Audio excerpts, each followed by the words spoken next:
Okay, good afternoon. Welcome to 2022 Informs Regional Analytics Conference, Chicago.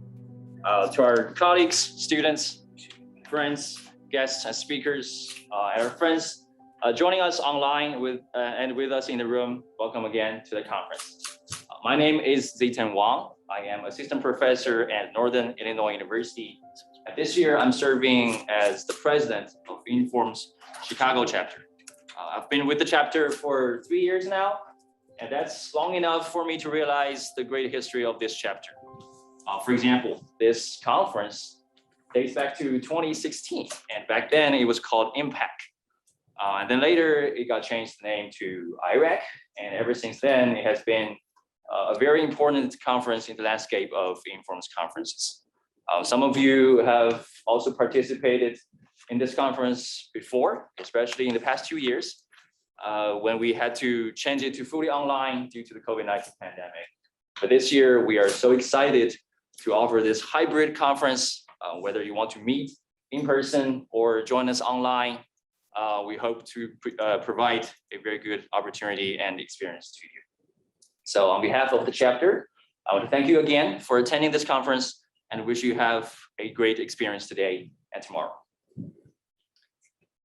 The theme of the conference this year is Delivering Excellence, how OR and analytics help the Midwest run. We have invited speakers and panelists who are either from the region or who work in the region or who have contributed to the region through their professional engagement, research, and practice. Today, we'll be having one keynote, one presentation, the chapter award ceremony, and networking reception. Tomorrow, there will be one keynote, two presentations, and a panel discussion. As you can see, we have a good variety of topics covering building a great analytics organization, improving enterprise performance using OR and analytics, and creating value utilizing OR and analytics in unusual and sometimes surprising places. I also want to take this opportunity to introduce you to the Chicago Informs chapter. For our new friends in the room, Informs is the largest professional society for researchers and practitioners in the fields of operations research, management sciences, and analytics. And the Informs Chicago chapter is one of the local regional chapters of Informs. We serve the greater Chicago region, and we try our best to provide opportunities and events for our members in the region to stay connected throughout the year. For example, just in this year, we have 4 events so far. We have a webinar, a workshop, a meet and greet chapter member meeting, as well as a virtual career fair. And many of these programs have been annual events right now. And of course, the most important program is the IRAC conference. So please consider joining our chapter. You just need to join the Informs organization and choose Chicago chapter as a local organization you want to be a member of. And you also can follow our Twitter account or join our LinkedIn group and meetup group, because we'll be announcing our events in those places. And we'll be showing this slide during the breaks, so you can have the time to scan the QR code and follow those accounts. And this year's conference is only the result of the hard work, commitment, and passion of a group of incredible volunteers in the board of chapter and the volunteer action committee. I'd like to thank our team, everyone in the team, for their tremendous work throughout this year. Chris is our vice president, and Sina is our secretary. Courtney is our treasurer, who cannot be with us today due to work obligations. And Vinod is our past president in the year of 2020. And we will also have Madhuri joining us later today. Oh, Madhuri's here. Hey, welcome. You made it.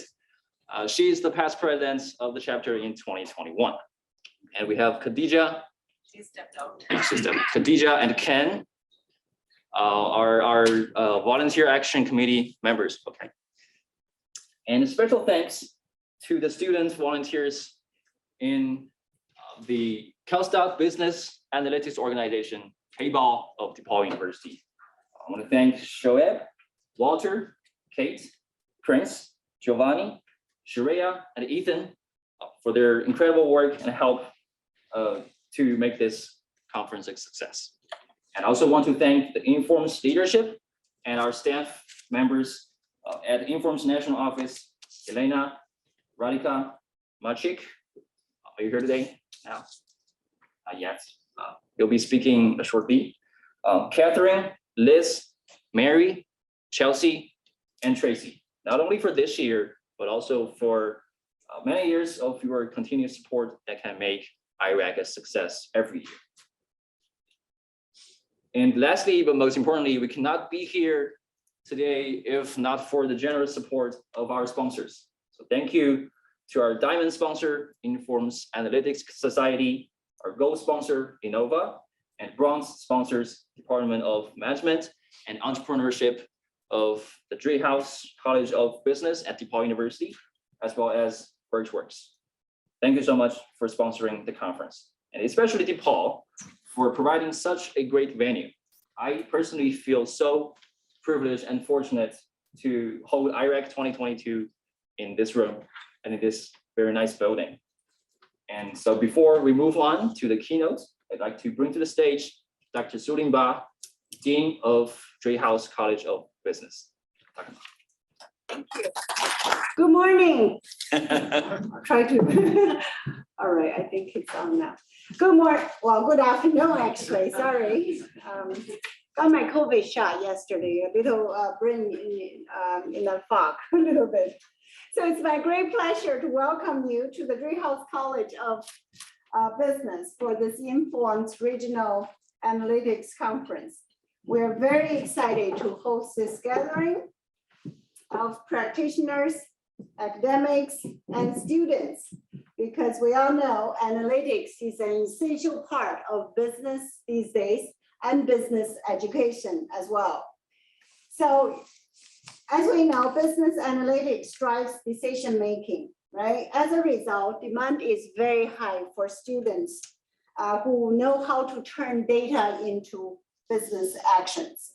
So the Driehaus College of Business is committed to preparing our students to excel in analytics roles after graduation.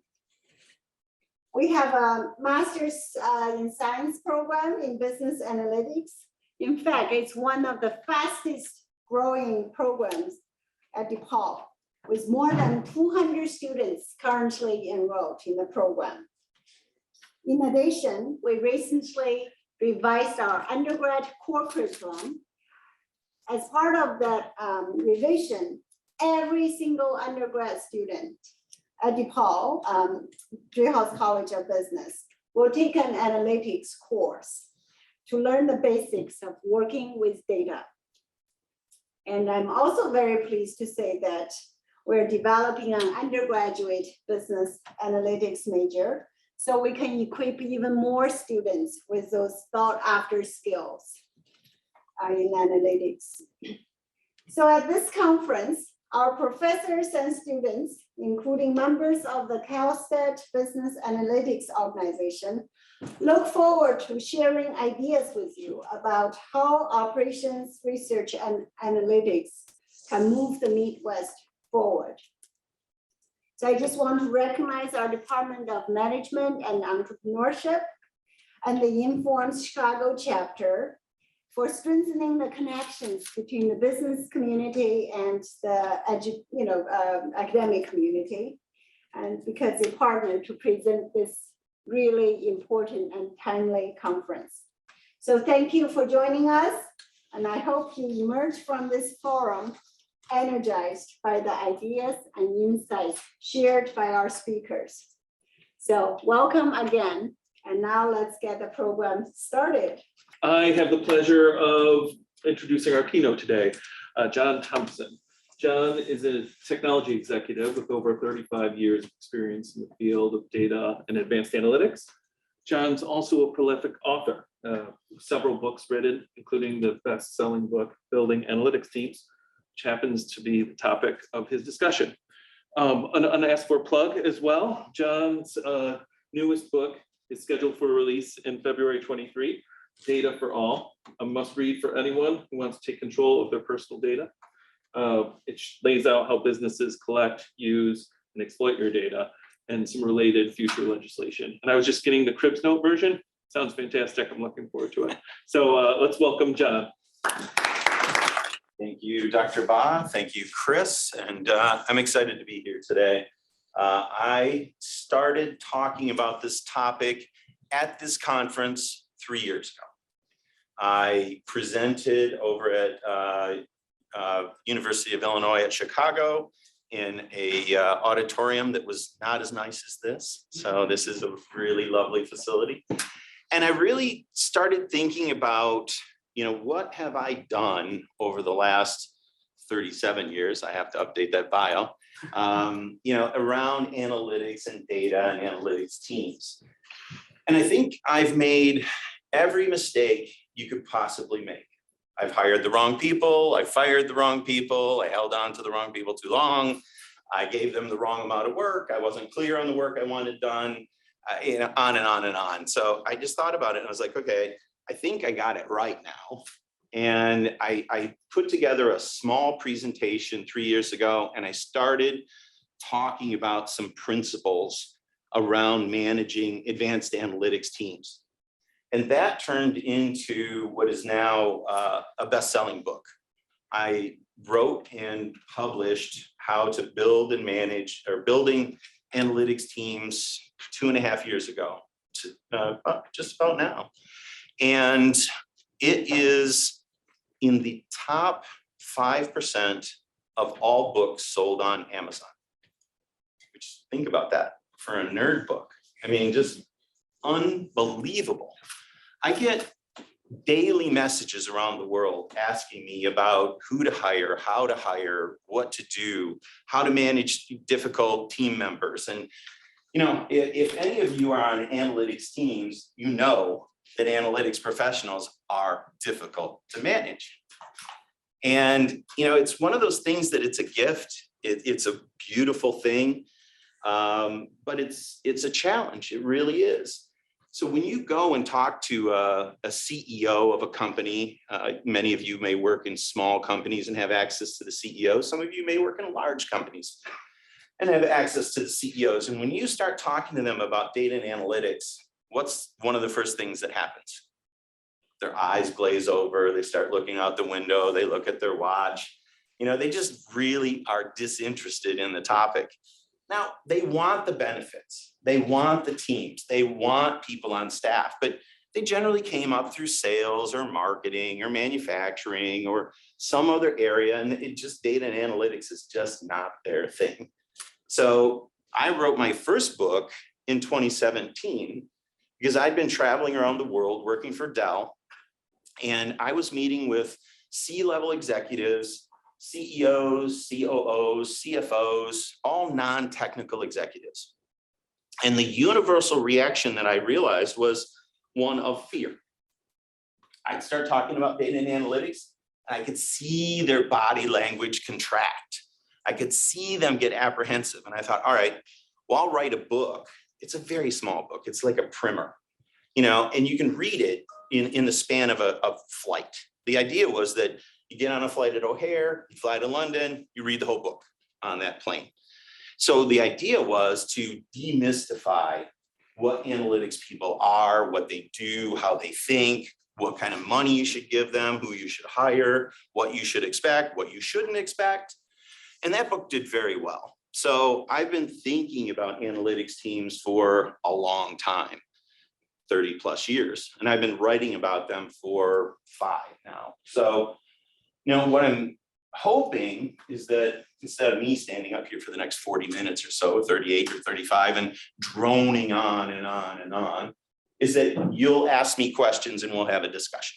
And I'm happy to answer any questions as long as it's not illegal, unethical, or immoral.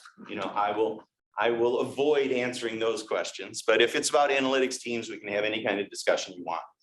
So let's start it out.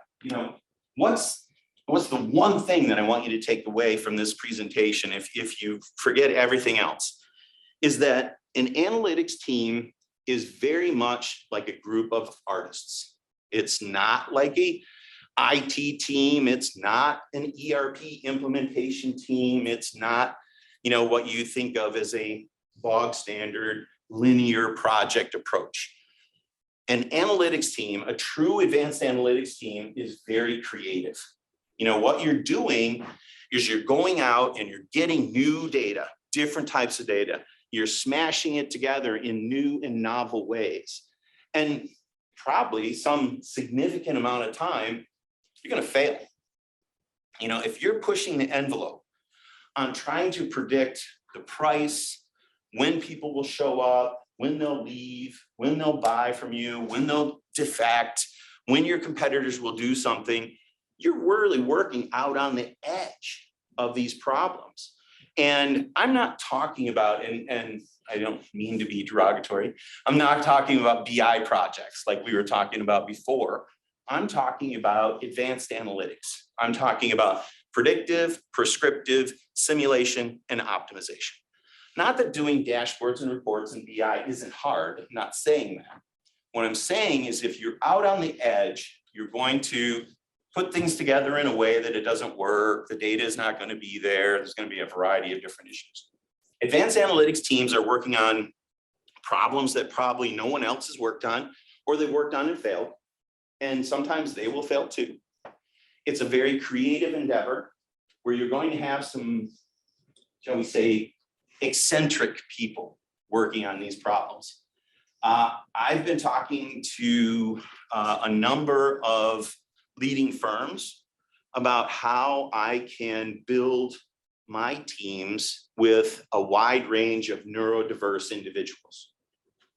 I don't really talk about this much, but I do believe that a great majority of the people that I've managed over those 30 plus years have been on the spectrum. Most of the people in analytics have some kind of, neurodiversity in their background. I'm sure that I'm undiagnosed. I probably have ADHD or some other kind of condition that, back then it was just, I'm pretty old. They were just like, he's just odd, leave him alone, So, how do I manage a team of professionals for high performance? There's something that I came up with that I call the personal project portfolio. All right. And before I get into that, I'll take a step back and I'll talk about the structure of analytics teams, because it makes more sense to talk about that structure before I talk about the personal project portfolio. So there's two ways that I think that you can, and everything in my mind is a continuum. So on one end of the continuum, you have an analytics team that is what I call an artisanal team or an artisan-based team. On the other end of the spectrum, you have something that I call a factory-based team. So on the artisanal team, you have data scientists who do everything.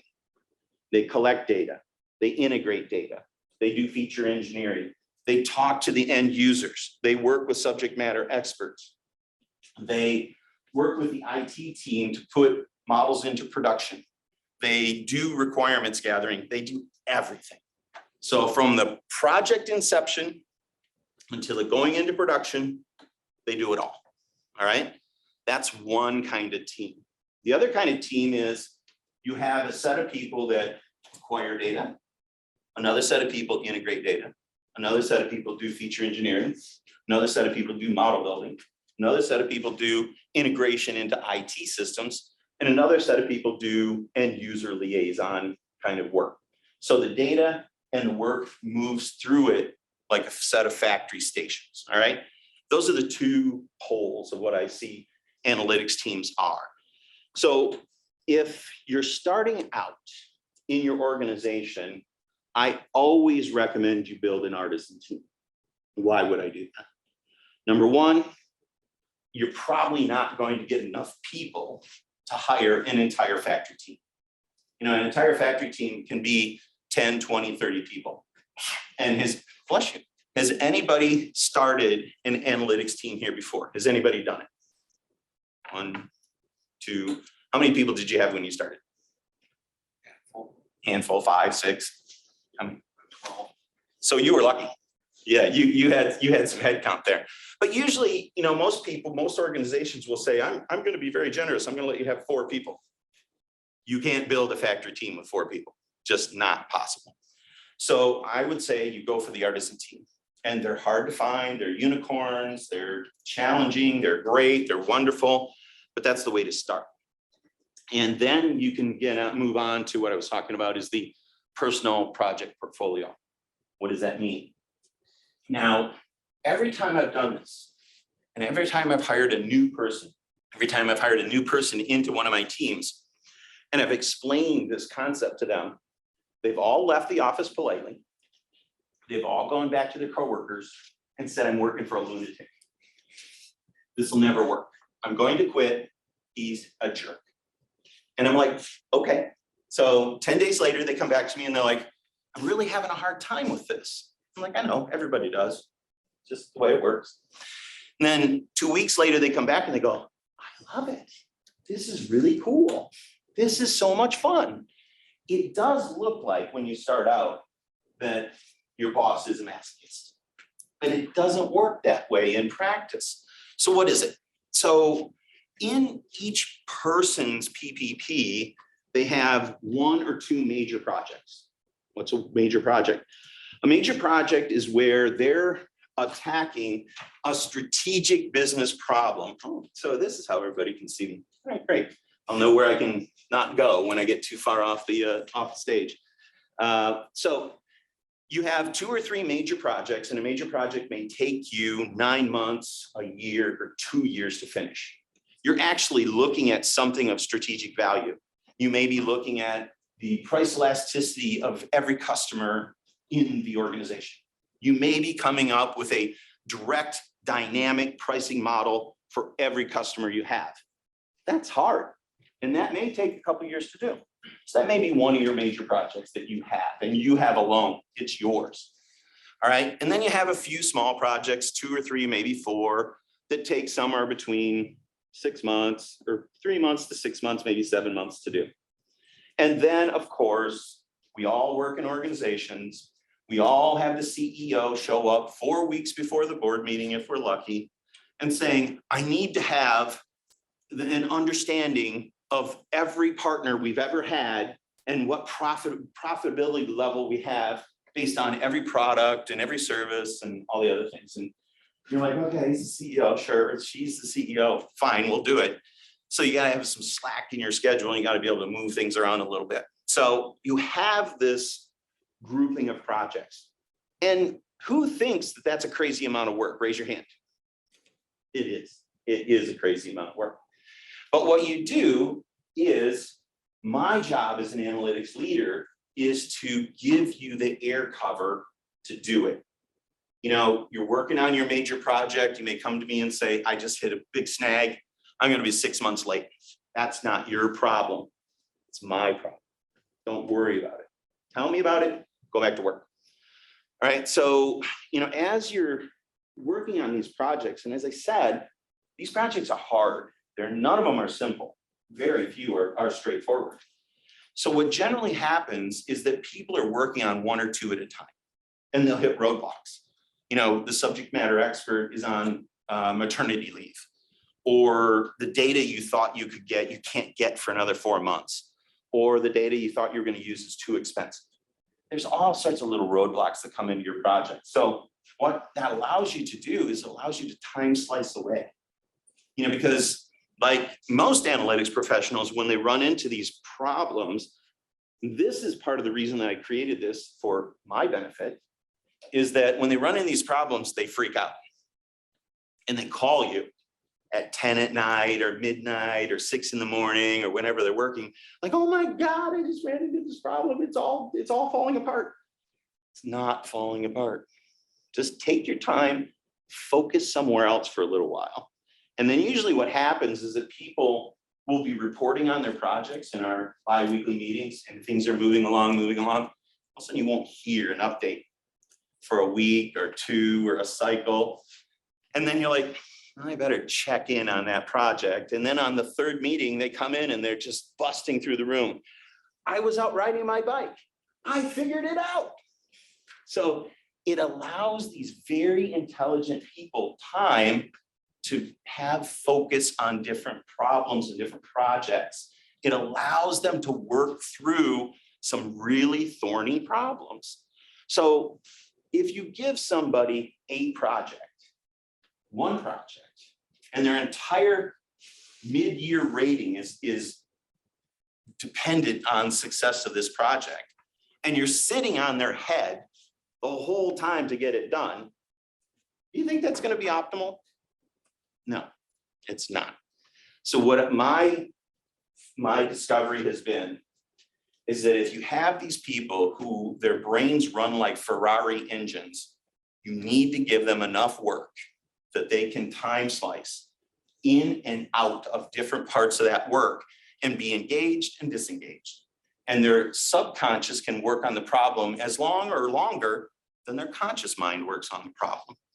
So the personal project portfolio is a way that allows your team to have a huge amount of work on their plate, yet be exceptionally productive in addressing it. Does that make sense? A couple people nodding their heads, other people are like, that's insane. I will never come and work for you. That's okay. Questions, comments? If your business has changing priorities and they come to you as the leader and they go, well, hey, we've shifted here. We need to do this. What's the flow down there? That's a really great question, and I'll repeat it so everybody might be able to hear it. That if what happens in the business, if the executives come to you and a strategic focus has changed, or some project is being decommissioned, or you're not interested in a certain area, or you need to bring in some other area that you're looking at, it happens all the time. And what I have done to ameliorate that or lessen that impact is that instead of delving down and working at micro level problems, we've tried to work at macro levels. So let's say that, they come and say, we're stopping this entire product line. We're not going to sell it at all. Okay, fine. Understand that. So that would probably have an impact on price, marketing mix, different things like that. But since we're working at a higher level, we just drop that piece out of the mix and continue on.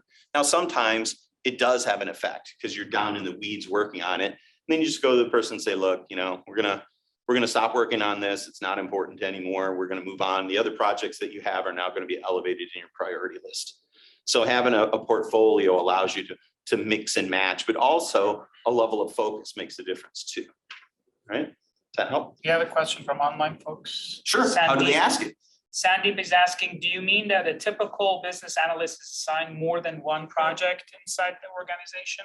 Yes, they're usually assigned about 7. Yeah, I have a question about for the big ticket items in the PPP.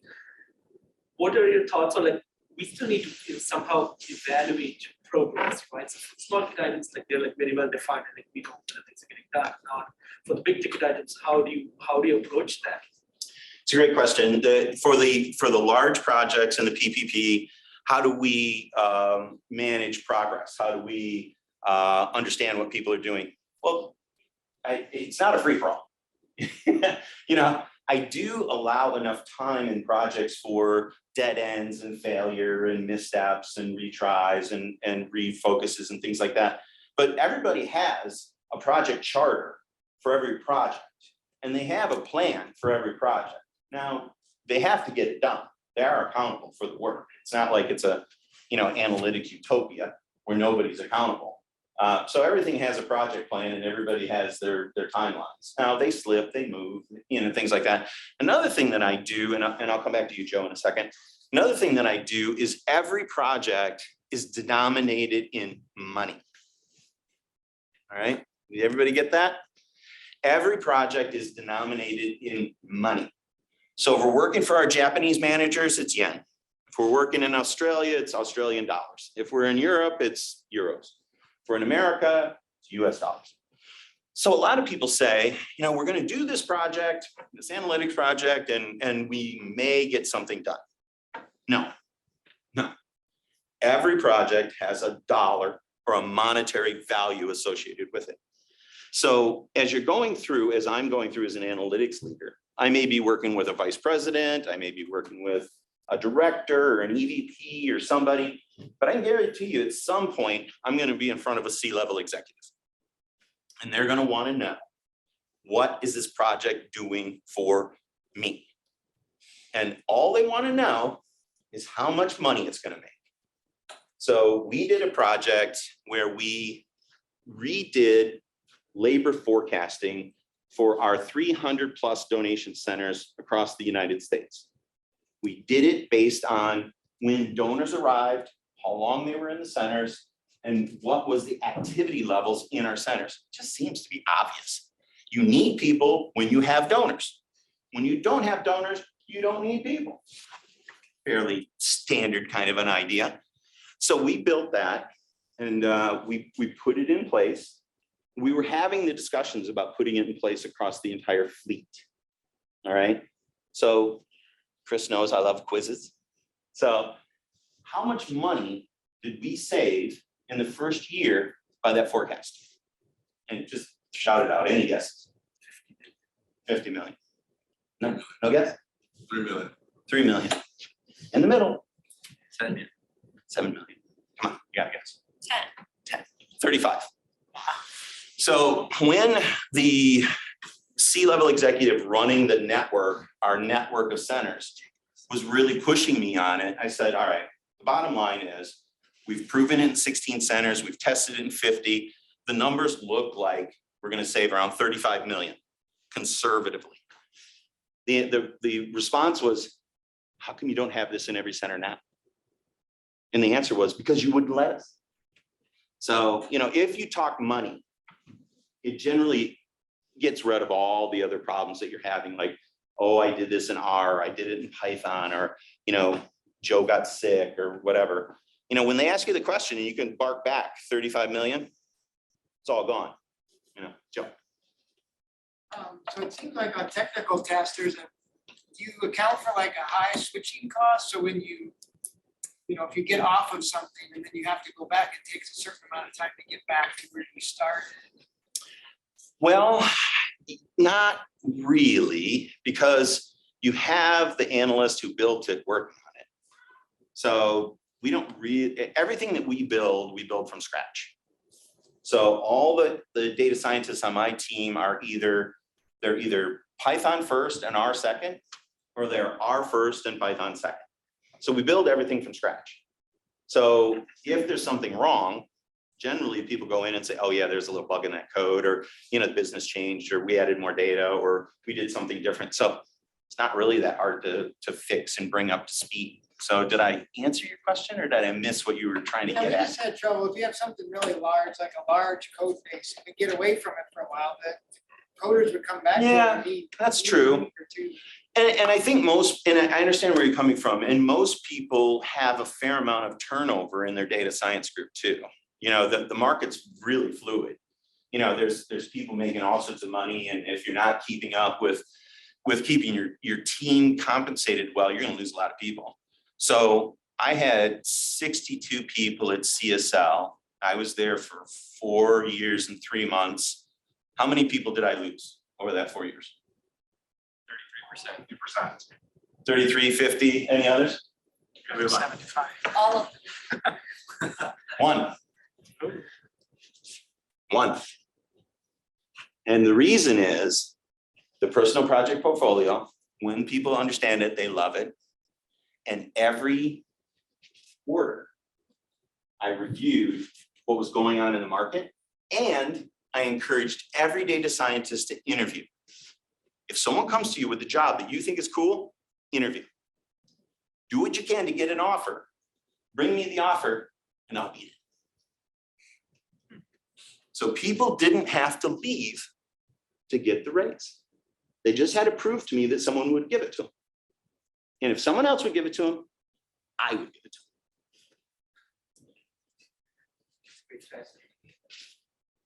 seemed to be obvious to me. All right. Kind of going off that, John, I really found interesting your kind of artisan factory philosophy.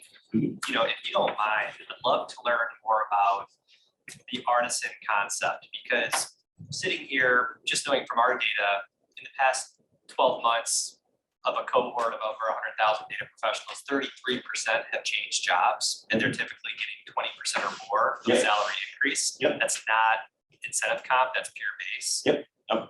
The artisan model seems like it would come with some liability, because if you have these wonderful, I think you used the term unicorns, mavericks, and they walk out the door, you're gonna lose a lot of institutional knowledge. Mhm. So moving to more of a factory-based model seems more sustainable long-term. Can you maybe give us a little bit Mhm. of some insights on when to move to that model, the Right. liabilities associated Right. to it, et cetera? Your check is in the mail. That is a great question. And no, I'm not paying him to ask that question. But the way I see that and the evolution of the model, the way it's worked at CSL, is that you do experience everything you just said in the real world. So what we've done is we've worked on these major projects, we've put them into production, we have then codified the more road work. Turn the handle, get the data, grind it, integrate it, feed it into, wherever, make small changes to the user interface. All that stuff is really not that exciting for data scientists. So what we have done is we have built a factory-based team that works under the artisan-based team. So we have a hybrid model. So all the keep the lights on, grind the data kind of stuff is outsourced to a third party that we pay a lot less money. All the interesting work, the model building, the feature engineering, the innovation, the finding of new data sets, the trying of really novel approaches, that's all done in the artisan team. So what we've done is we've raised up the quotient of the very interesting work, and we've outsourced the really kind of work to another team that's what they're paid to do. Resonates a lot with us. We see that request quite often, actually, to outsource their statement of work, that keep the lights on, as you put it, or we call it BAU, business as usual. Yep. And then what typically happens too, there's an FTE sometimes that's in that BAU model. We'll actually see firms move them to more of an interesting project. Yes. Backfill their operational efficiency. We do that all the So time. they get the project-based experience, it's Yep. there for retention, and then they'll bring them back. Yep, we do, it's great, and I'm coming to you, I saw your hand. I'm on the advisory boards of the University of Texas, Penn State, Michigan, Oakland University, and my alma mater, Ferris State, go Blue Dogs. And I work with every one of those universities on understanding their curriculum, what they can be doing to make students ready as undergraduates and ready as graduate students to come out and be ready to engage in the world. We, just before COVID, had 10 interns each summer. Bring in 10 interns, give them real work, work them like dogs as they're young, and that's fun to do. They enjoyed it, I think, anyway.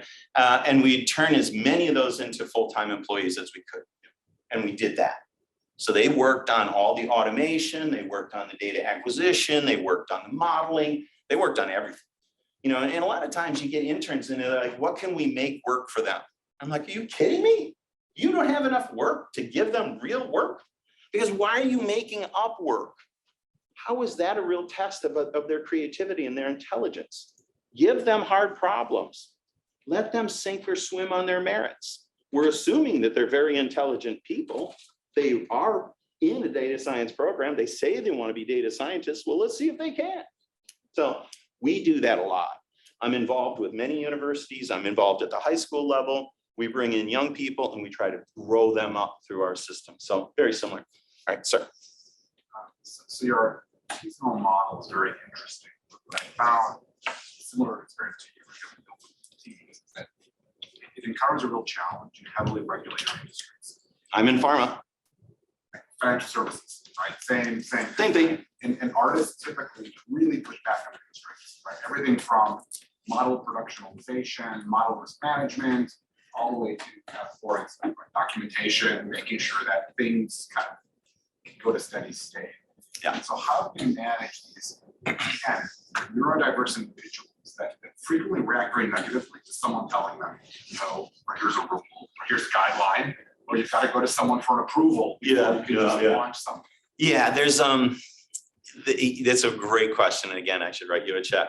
The advanced analytics world is in the world of possibilities, in the world of creativity, in the world of, trying kooky and crazy things. And it's a little fuzzy and the timelines are a little bumpy. But over here, in financial services and in pharmaceuticals, things run like clockwork. The regulators are watching, you can't go do crazy shit, you put those together, sparks, stuff blows up. And in some cases, and I don't mean to be light of it, people could die. So we don't let those two worlds touch. We have a world in the middle where the data scientists work over here, and then there's a whole bunch of change management people. The business people tell the change management people all the stuff that would make the data scientists crazy. And then the change management people change it around and slip it in the back door to the data scientists so they don't lose their cookies. That's how we do it. You have two sets of unicorns. Yeah, we do. Yeah, we do. As a matter of fact, yes, absolutely. So it's really a wonderful challenge in working with some of the most intelligent people that you will ever interface with. And your job as a manager, as a leader, is to try to help them feel as safe and as comfortable as they possibly can be so they can create some of the most wonderful things you've ever seen. And that doesn't come naturally to me. I'm a data scientist by trade. I've been doing this for a long time. I've built a lot of systems. I lived in Europe for a few years. I worked in Japan. I lived in Brazil. Most of the time my approach was not very good. It was like, well, it's the best way to do it and you should just do it. Not really good. So I've learned over the years that, subtlety, nuance, the helping people understand the importance of what they're doing and understanding what we all have certain skills and abilities. And if we ask people to get out of their comfort zone and do things that they're just not naturally good at, we can expect things to blow up. So, it's really an interesting field to be in. And I have learned so much from the community. When I wrote the book, I just thought, maybe 10 people will read this thing, but it's blown up. It's thousands, if not, it's probably tens or hundreds of thousands of people reading the book and commenting on it and emailing me and texting me and connecting with me on LinkedIn. And I suggest, recommend, and would hope that you would all connect with me on LinkedIn. I'm pretty vocal on LinkedIn. I purged about 1,000 people in the last year because they weren't involved in the data and analytics community. So I think I've got 20,000 connections at this point, all data and analytics professionals.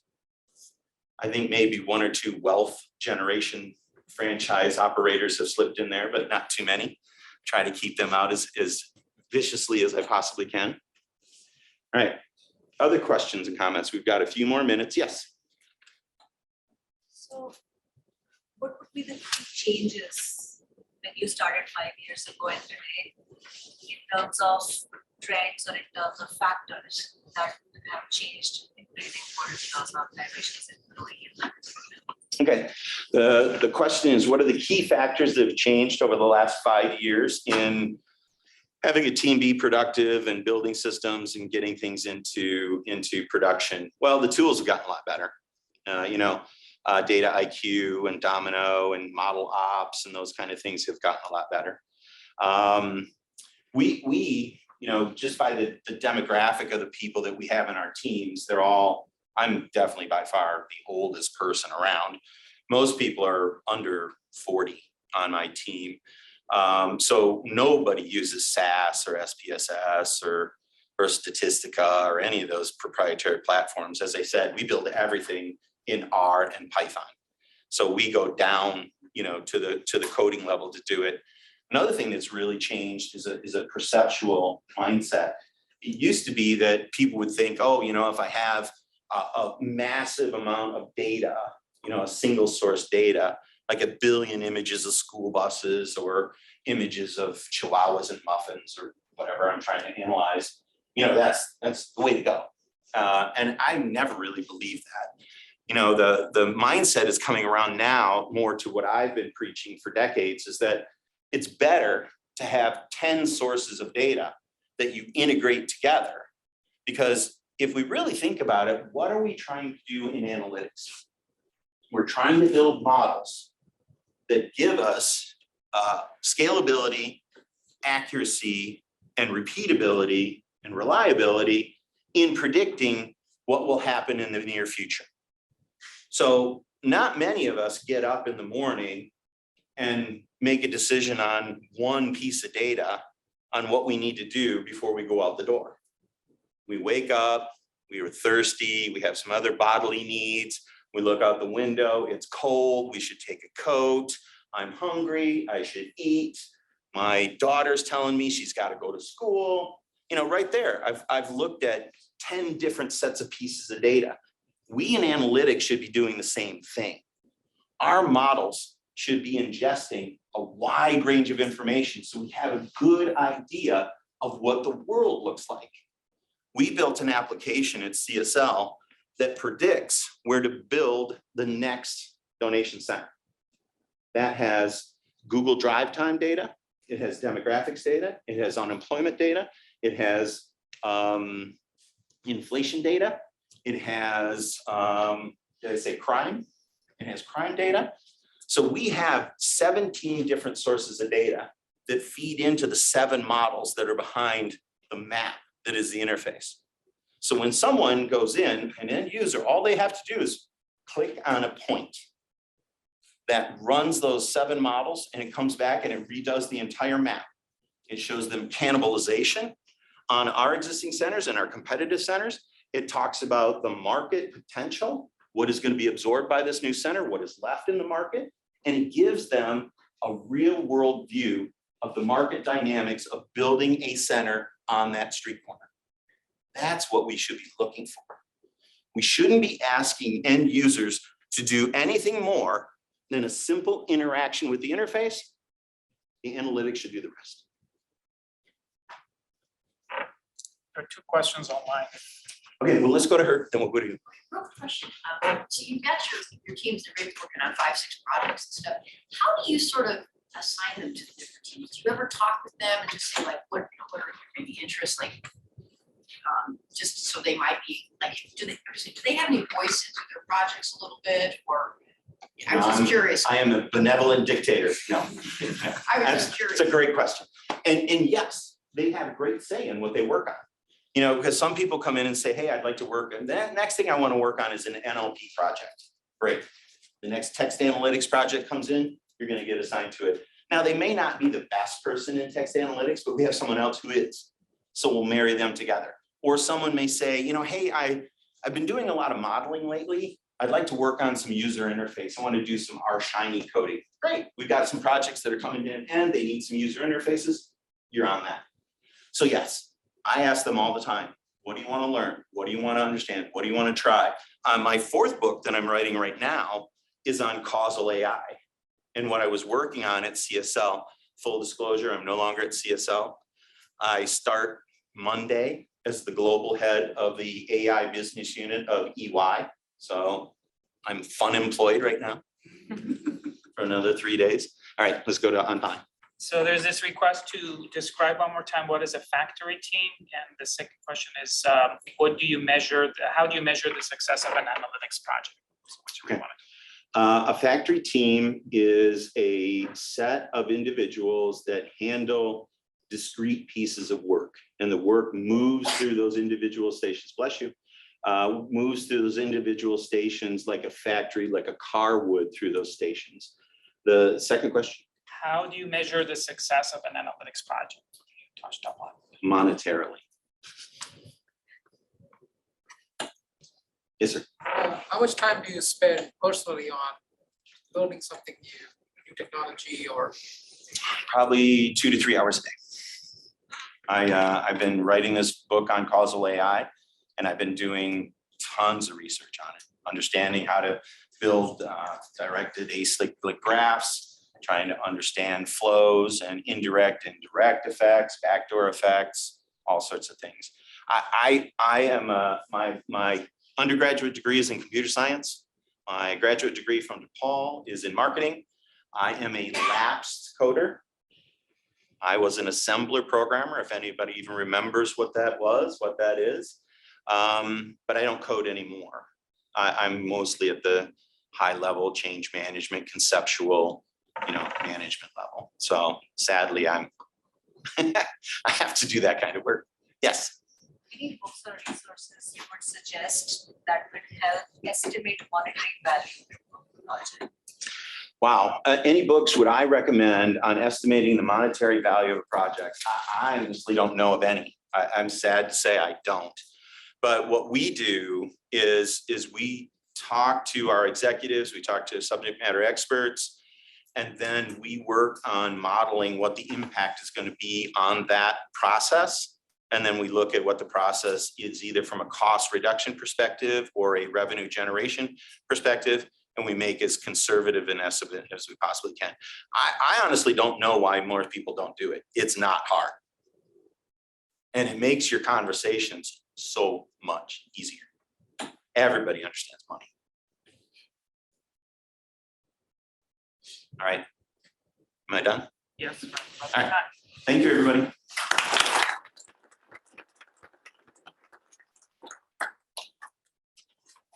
Thank you, John, for incredible keynote. I believe the conversation will continue during the break. But before we go to the break, I'd like to welcome Dr. Maciek Nowak, who is the Inform's Vice President for Society and Sections, to the stage to talk about the recent changes of Inform's Constitution, especially for those of you who are Inform's members. Thank you. Let me grab my water. Sorry. Thank you, and thank you for giving me a couple minutes. I will be brief. I know all that stands between you and a break.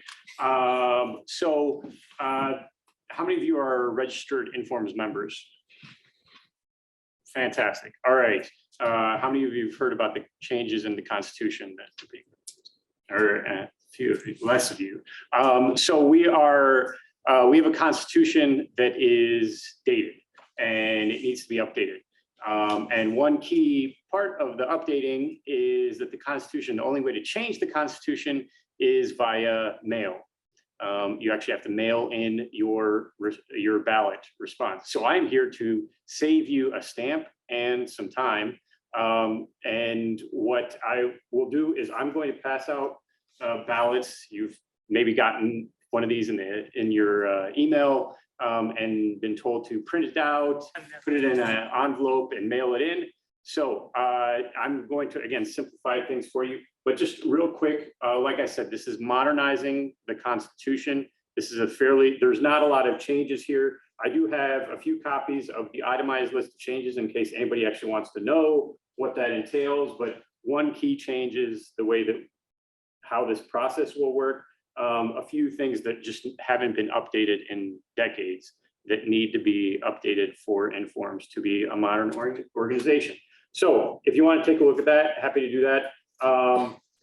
What you need to do when I've got a bunch of copies of these. All you have to do on here is put your member number and check, hopefully yes.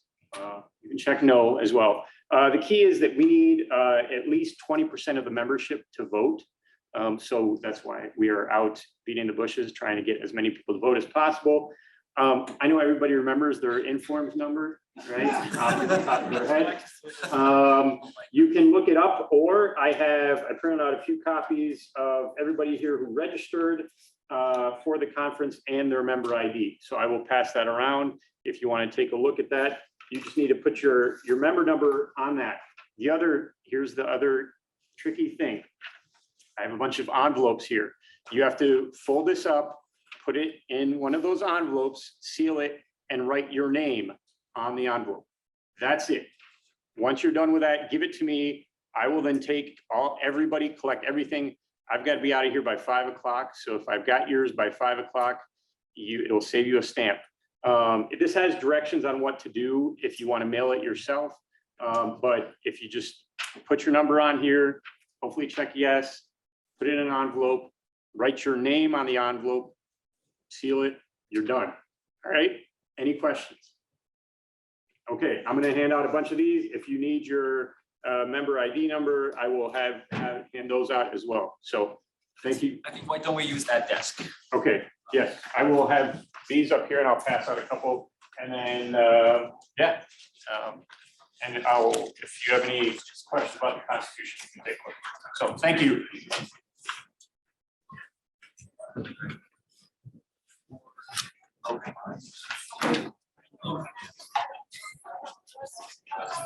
So we'll be back 4:05. There's coffee, water, soft drinks outside at the bar. So enjoy.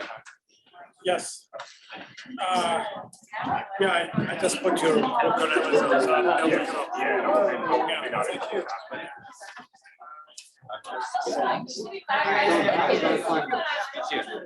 Brief correction for the very nice remarks from the earliest. I was actually president elect of the Analytics Society in 2013. We co-sponsored the first.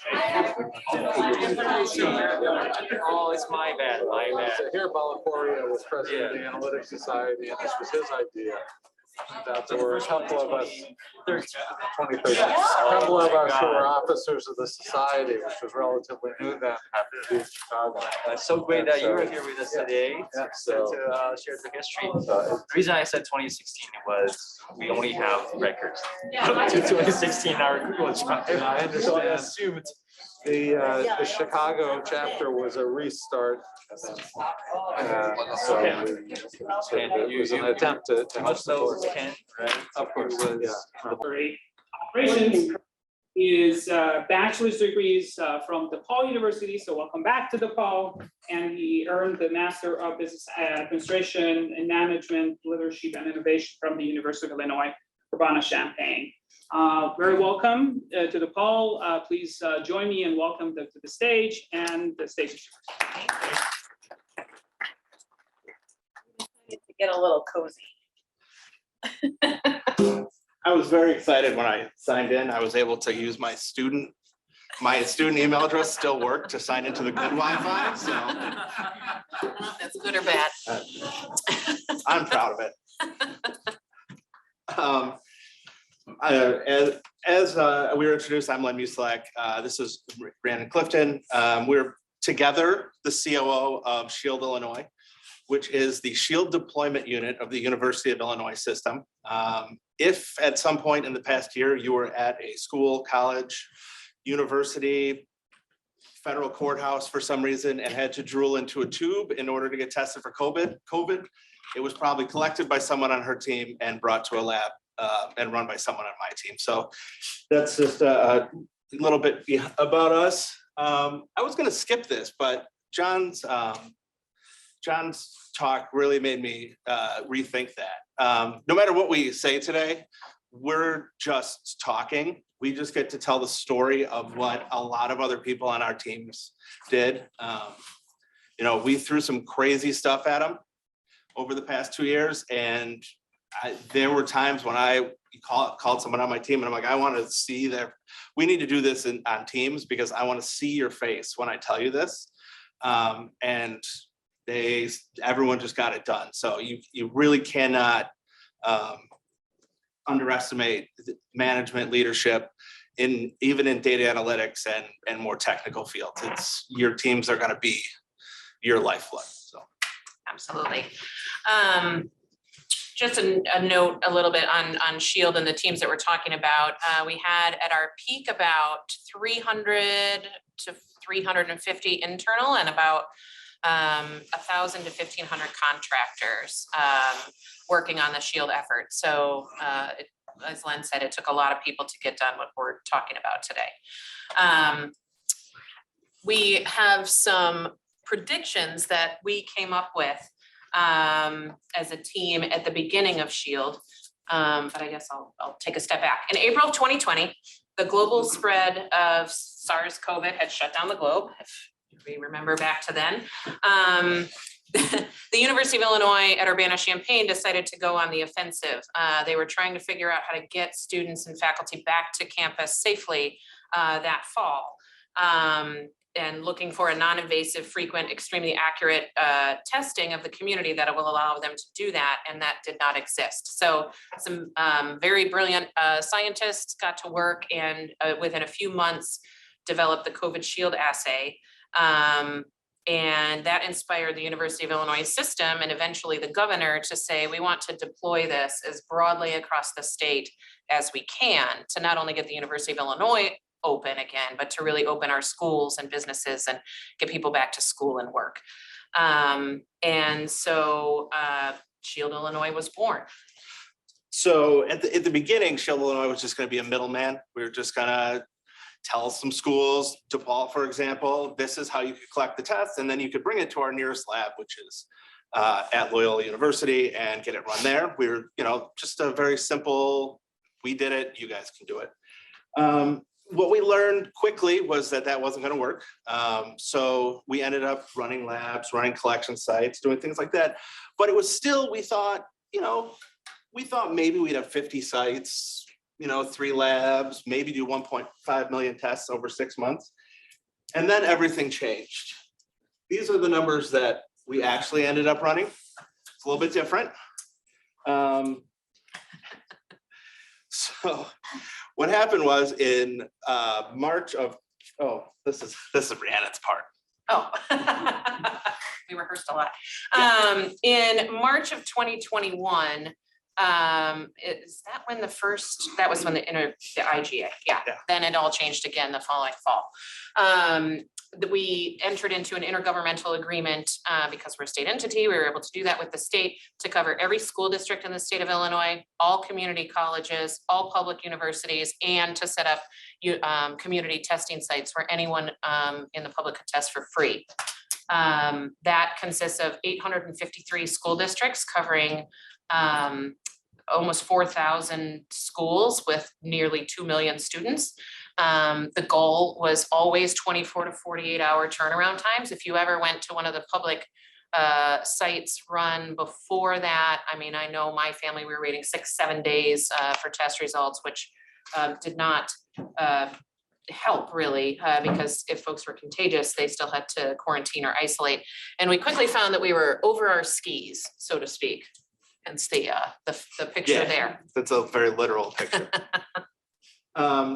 There was no playbook.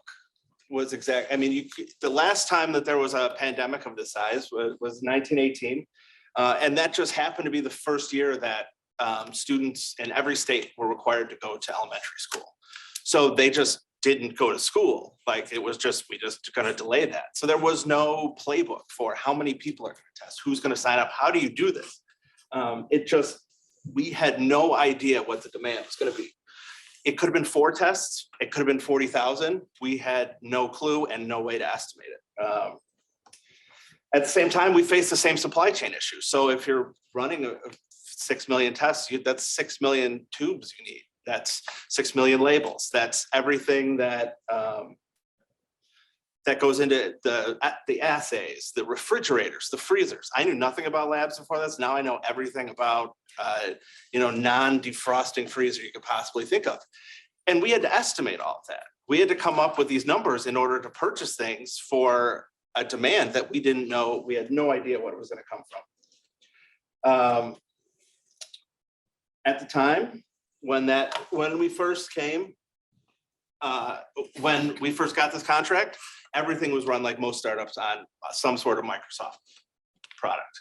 Excel, Word, our CRM was 3 Excel files that were somehow kind of linked together. So the first thing that we realized was we needed to collect data, and we needed to do it in a better way. So the first thing we did was switch to some purpose-built software.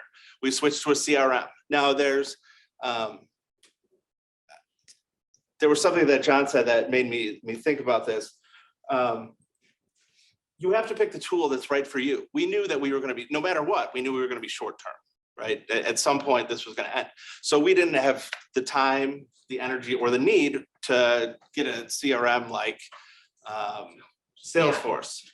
We went with a company called Zoho. It's cheap, fast, quick, and they can export data so that we were able to use it in order to estimate some of our demand Yeah. and our volumes. So that also provided us with client onboarding updates that then drove our projections, right? So whereas we had Excel spreadsheets before, now we were getting reports of when these schools who all wanted to come on board, how far along they were in the process, so we could, you know, build up the labs and things that we needed to do. And, you know, we proactively reached out and would add 5% of their population estimates to our demand estimates. We would, you know, if they attended a webinar that we put on, then we would put a multiplier of 15% on their estimates because they were that much more involved in sort of COVID mitigations and things. So trying to predict their behavior based on sort of how they were acting throughout the onboarding process. And then, you know, once their contract was signed, then 100% of their population estimate was included. So we tried to kind of guess based on how much were they dragging their feet in the onboarding versus how eager were they, and then we would base the multiplier of how many students and teachers they had to try to help predict what our lab volume would be. And those numbers were based on nothing, like 5%, 15%. If we just sort of sat down and came up with them, like, all right, so if someone puts in the effort to do this, what are the chances that they're actually going to come test? You know, so for some of the stuff we're able to look for, and big secret, the answer is there is always data, you just might not be obvious. There, you know, for at the time there was no vaccine for people under 18. So what we did to estimate those populations was use the vaccination rate of the surrounding county, and use that because the assumption being that if the parents made the effort to get vaccinated, the parents would make the effort to sign their kid up for testing. So we looked for analogous data that would be able to help us to, you know, hone in our predictions. And then one of the biggest things that we found is that whether a school decided to opt in, which meant that the parents had to proactively go out and, you know, sign a paper and say, I want my kids to test, or opt out, which is we're going to assume that you want your kid to test unless you tell us not to, was one of the biggest drivers of how much of the population actually signed up. So as soon as we got that answer, as soon as we found that correlation, the first thing we would ask a school is, are you planning to opt in or opt out? Because it could be as much as 90% adoption rate at an opt-out school where the parents had to do nothing in order to test their kids, and as low as 25% at schools where they had to actually make the effort. So, you know, things like that we were able to, on the fly, figure out. You know, I wonder if this is part of our data. We were able to use our CRM, figure out, tie some of these things together, and then actually come up with some at least halfway decent estimates. Now, the flexibility didn't stop at estimating. We soon started getting actual rosters of patients. So we could do a count. We estimated this many people and this many people actually signed up. What's the difference? So we had our people on the ground go and, you know, sort of look at these schools and what they have in common. And it turned out they were all high schools. What's the difference at a high school and a grammar school? Well, at the grammar school, everyone went down as a class and everyone tested. At the high school, they were supposed to do it before school, during free periods, or during their lunch. They're high school kids. They just weren't going. So that was another factor we were able to take into consideration in order to really hone in on the accuracy of our predictions. The other thing that we learned, so I guess the theme that we're getting at here, right, is like Len populated the CRM with data from the Illinois Board of Education on school populations and things. We had the vaccination rates and all of those formulas and those estimated populations, but then as schools started to go live and start testing, take that data against human behavior, right? So high school kids don't want to test, they play football in the fall. If they test positive, they can't play, right? So those kind of societal, political, other factors that influence whether someone is going to enroll in the program or not. And as you saw with the numbers, we went from a sample volume of about 1,200 per day to 8 months later, 30,000 a day, 40,000? 40,000 a day was a good estimate. So the time that we're talking about that this all happened was from sort of March 2021 when we signed the IGAs, but we still couldn't get schools to sign up then. It really, that crunch all happened between August and December of 2021. And we, like John said, we failed a lot, but you just keep going. And one of the big things that we did was we put in, so we had our estimates, but we also at the same time upgraded our technology on the back end so that we could check what our estimates are. So going off the same, we didn't go with the big guys. We didn't go with Epic for our electronic health records. If you have a MyChart, they're Epic.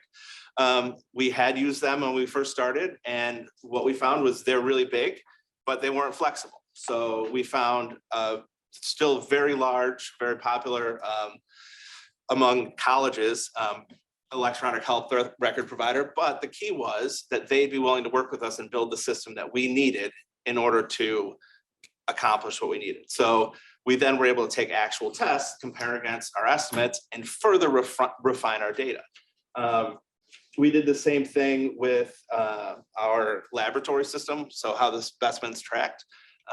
The University of Illinois National Center for Supercomputing Applications built us specialty software, so we knew where everything was at any time, and we could check our inventory, what the lab said they had, versus how many actual plates they had used, because every one of them had a barcode and they scanned them every time they were using it. So we were able to double check some of the human factors with other data in order to further refine and make sure that we were catching everything that we needed to catch.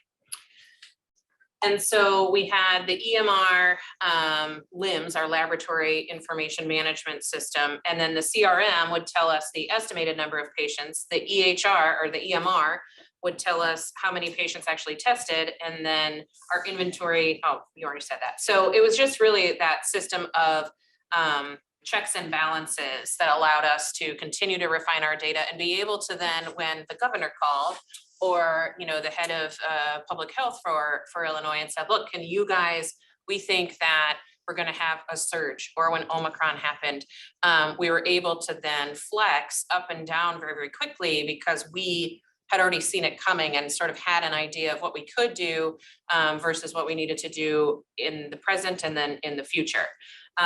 So how did we do? Well, I mean, not perfect by any stretch of the imagination. People will always surprise you. One thing that I've learned over the years in data is the data is usually right. So just because something shouldn't happen, shouldn't be possible, doesn't mean that it didn't happen. At one point, we had done 1 million tests. We had ordered 4 million vials or stickers for our vials, and we were out. It was literally impossible. Like I remember fighting with our supply chain team. Like, it is impossible. I'm looking at the data. We've done 1 million tests, 4 million. We got 4 million of these things delivered. Turns out they were right. We were out. What we failed to take into consideration was the human factor. At the time, you might remember that toilet paper was kind of a big deal. People were hoarding things. And one of the things that people were hoarding were labels. So if every school of our 17 schools kept one roll of 1,000 labels, we were out of labels. So, we had to sort of work on the hoarding behavior, and we had to sort of switch to from a pull, from a they get to go on and order, to a push. So every week we know how many tests you did. We're going to send you the same amount that you did last week with a little bit of a cushion, but we're not going to be sending you an extra 2,000 labels just so that makes you feel better. So that was a small change that we had to make. But the fact that we had that data, that we knew how many tests they were doing and were able to make that adjustment operationally, really, that was not the first time or the last time that we would say that this is not possible when it was. People do things that just don't always make sense. That's very true. Is that the next slide? Yeah. Do we have one more? No, Oh, we do you have do have another another one. We needed, in the beginning, we needed PPE. Oh, yeah. The labs needed PPE, so we found PPE. The supply chain team went out. They're like, yeah, we got these gowns. It turns out they were rubber, and rubber full-length gowns are really hot. And the labs just refused to wear them. They're like, you know what, we're gonna get fined we're not gonna wear it. So we had to go out and scrounge and find some, disposable lab coats.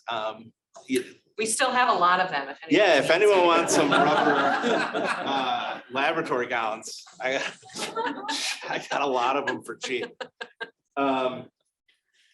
These are all just things that you can't predict, but humans are unpredictable. So you could do as much as you can. We were talking in the beginning that, when you're in school, your confidence levels and your statistical models are like 95%. Our confidence levels were like 1%. Like, I don't know, like I just made this up. Can we do this? Yes. Why? Because we said so. And yes. And we were wrong. We were wrong on many occasions. I think that we were going to shut down labs 3 times because we didn't think there would be a demand. And we would get all geared up and pick out, okay, we're going to shut down this lab because we're not going to have a high enough demand. And then I'm not kidding you, the next week was one of those conversations where I had to call someone on my team and tell them that I needed to charter a plane to fly specimens to an affiliated lab in Kentucky because we ran out of volume. So a week apart, we went from, we have way too much capacity in these labs, we got to shut one down, to we need to engage a lab in another state and we are going to fly it there on a plane, which really happened. We called it Shield Air. It was weird, but it's a thing. So how did we do? We are a nonprofit. We're part of the University of Illinois. Yeah, so, what was it that we predicted? 50 sites. As we said, we went over to service over 1,700 sites in Illinois, including the governor's office and mansion, the state legislature, as well as the U.S. District Court of Northern Illinois here in Chicago and in Rockford. We thought we'd have a couple of labs. At one point, we had 13.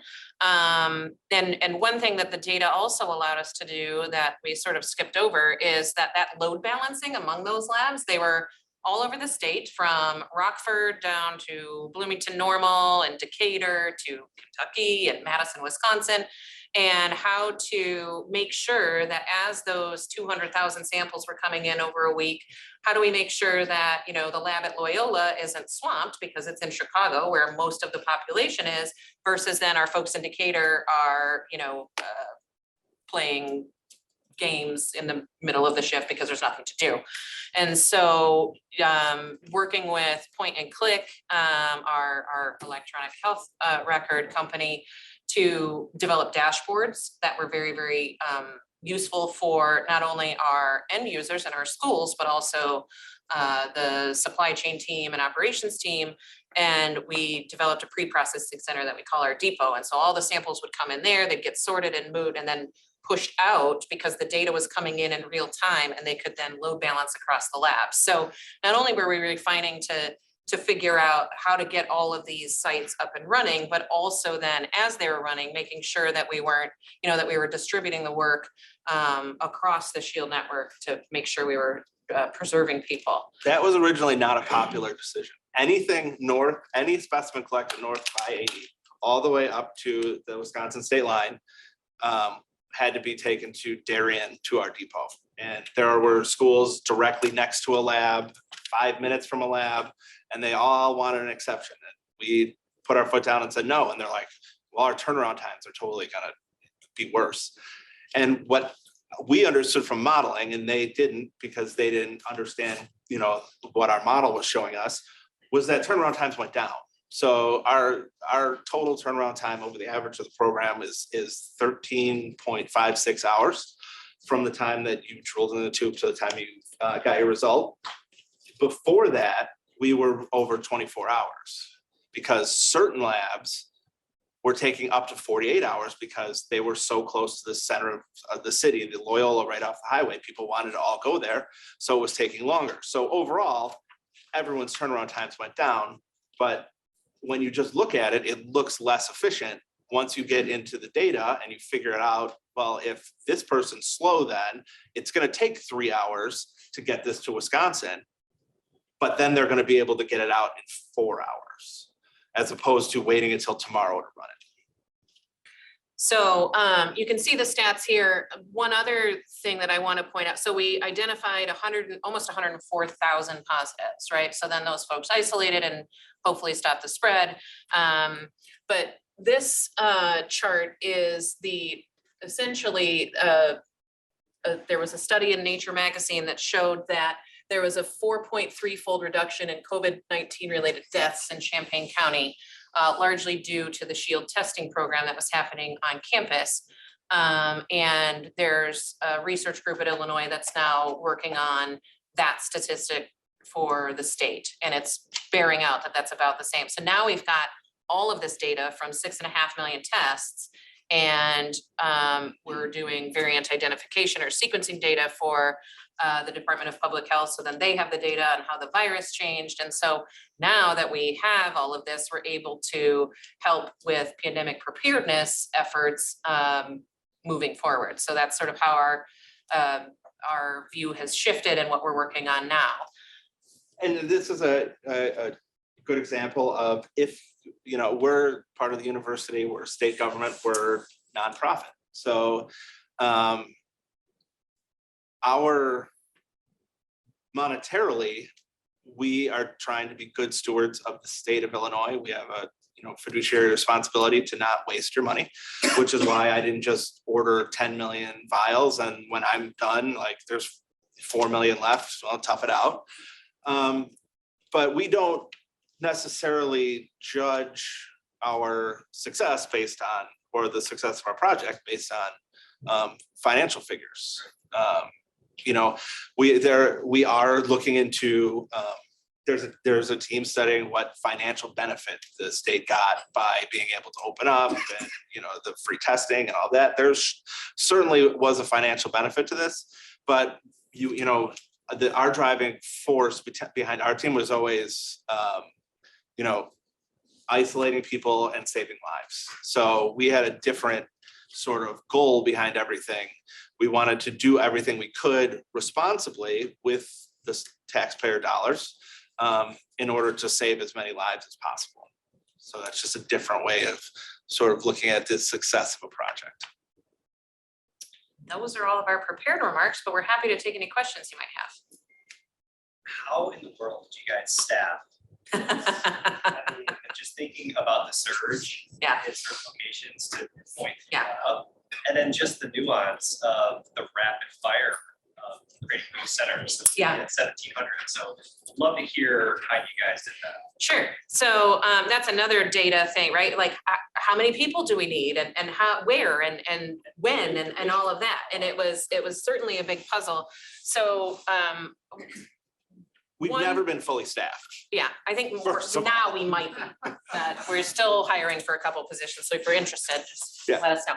But we did a few things. We automated the onboarding process so the schools could learn how to do it themselves. So we offered, if the school or college or whatever wanted to staff it themselves, we would pay an $8 reimbursement to them per sample to offset staffing costs. Per sample.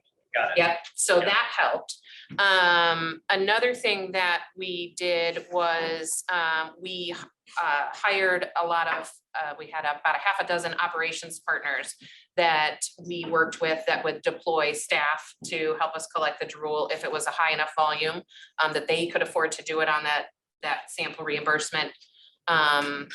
Like medical temporary. basis. Yeah, so temporary, so Like you work with firms. yeah, temp so like firms, one of yeah. the firms that we worked with before they pivoted to helping us with COVID testing staffing was doing immunizations before you travel internationally, right? Well, in COVID, there were very few of those happening, so they pivoted to then help us staff these sites, and that's where a lot of our 1,200 to 1,500 people out in the field came from.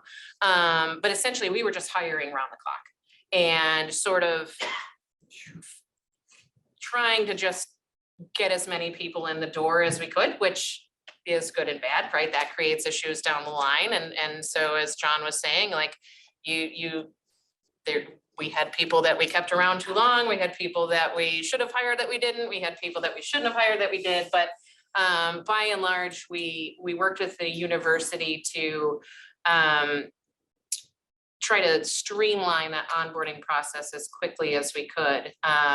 The other thing is it's a temporary gig. And so that was also a challenge. Yeah, like, Shield will end when the need for testing in the K-12 schools is done. So Essentially, our goal is to shut down. Yeah.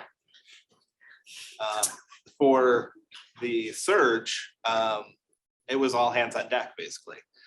Wen and I were staffing outbreaks Yeah. at schools. I drove up here like every other day to work at schools. We had a high school that right before Christmas break called us and said, the health department's gonna shut us down if we don't test 1,200 kids on Monday. They called on Saturday. And I spent the weekend calling everyone at Shield and saying, can you show up at this high school in Chicagoland on Monday to test 1,200 kids? And we got it done. And to Lynn's point at the beginning, right, the teams, Shield is such a special case that it's just like, you ask people, can you do this? And they said, sure, because of that purpose to get, folks back and keep them safe. I was sitting somewhere in the northwest suburbs in a middle school, and someone came up, and one of the teachers came up and was just, making small talk. It's like, oh, what'd you do before this? And I'm like, oh, I was in management consulting. Oh, so you were management consulting and now you are collecting saliva? That's really nice. And I'm like, oh, no. I'm I'm the boss. I'm the director of operations, and the person next to me was our head of government relations. I'm like, we're just doing this because you guys needed to test. So, that's what we, if it needed to get done, we just got it done. We also use a lot of temp agencies. Yeah. Okay. So my twins are second graders at the University of Chicago Lab School. And so thanks to you folks, they are really, really good at spitting. Drooling, it's different. Drooling. So, your presentation was great because I now understand one of the peculiarities of logging on to find results and discovering that my daughter's test was sent to Decatur while my son's test was done in Chicago. And her result came back 8 hours before my son's did, which is kind of interesting, but that happened.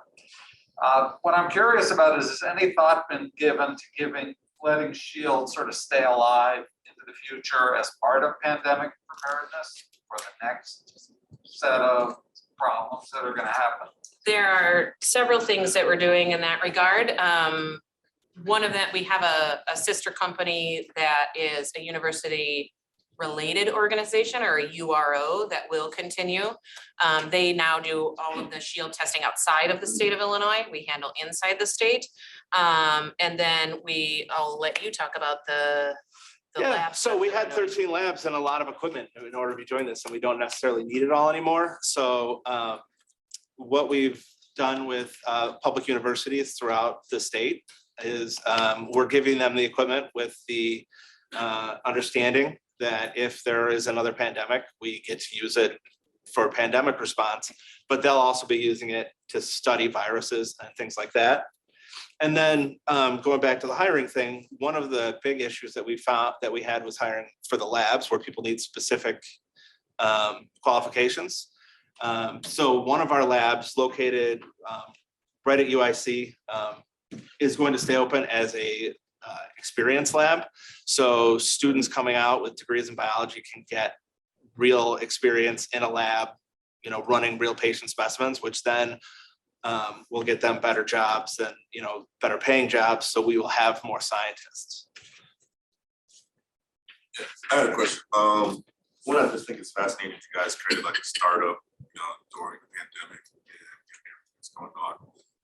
Can you talk about what was like the decision-making factors or frameworks you guys use, especially, given the time crunch? What was the key metrics or priorities of determining what is success?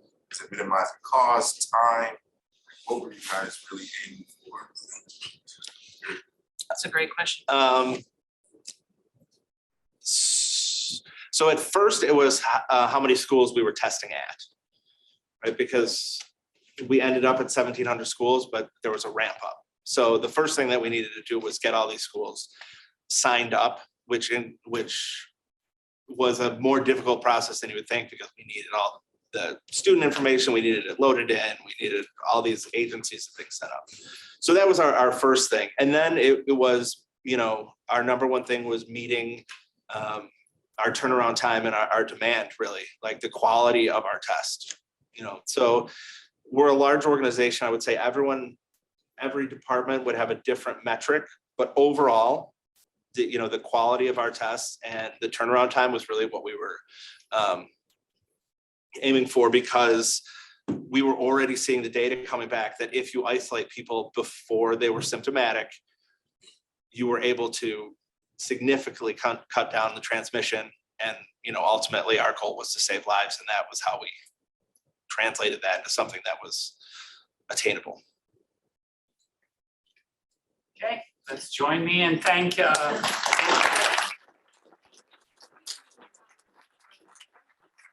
Yes, there would be, so we decided to skip the break and directly go to the award ceremony. It's gonna be short, but we're gonna have a large reception with lots of food. So that would be very enticing. So I asked Vino to join us for the award ceremony. Thank you.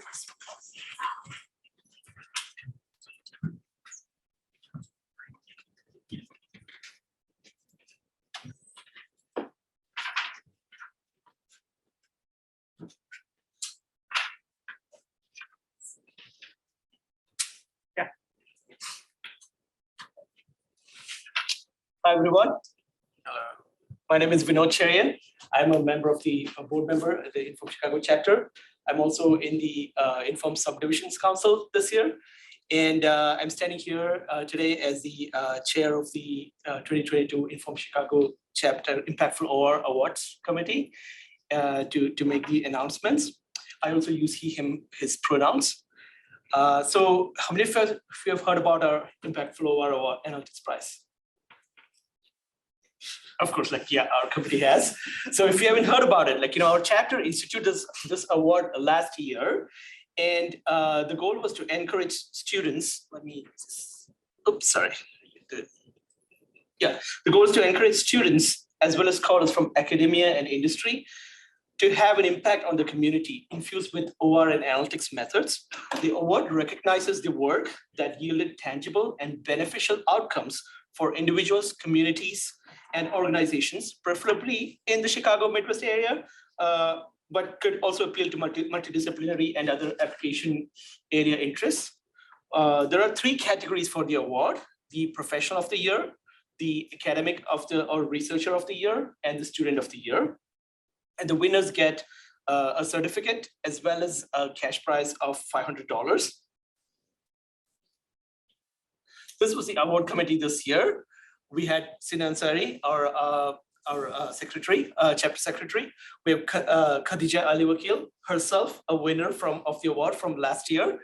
And Dawn Patchell was the external judge for the committee. And myself functioned as the chair. So this year, just like last year, we received some great submissions. And by the way, just putting a plug in here, we accept submissions throughout the year, so you don't have to wait till next year to put in your submissions. So throughout the year, we accept submissions. We received some great submissions. It was, again, not an easy task for us to select the winners. So without much further ado, it is my distinguished honor to announce 2 awards for this year. The first one is for the researcher of the year. The 2022 Researcher of the Year award goes to Dr. Pengyi Shi for her work titled Delta Coverage.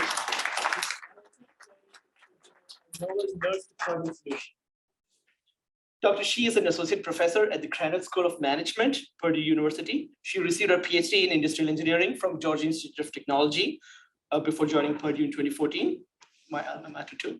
Her research interests include data-driven modeling and decision-making in healthcare and service operations. She has collaborated with practitioners and faculty members from different healthcare organizations, including major hospitals in US, Singapore, and China. Her research has won first place in the MSOM Responsible Research in OM Award 2021, the first place of Inform's Pierscala Best Paper Award in 2018, and the second place of POM's Charm Best Paper Award in 2019 and 2020.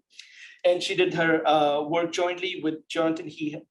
Helm, who is an associate professor, Gregor Fellow, and co-director of the Center for Business of Life Sciences at Indiana University's Kelley School of Business. May I invite Pengyi to come up to the stage to receive the award, and may I invite Maciek, our VP of Section Societies, to give the award, and also Z-Tank to join us, our chapter president. And you too. Yeah. Congratulations. Thank you.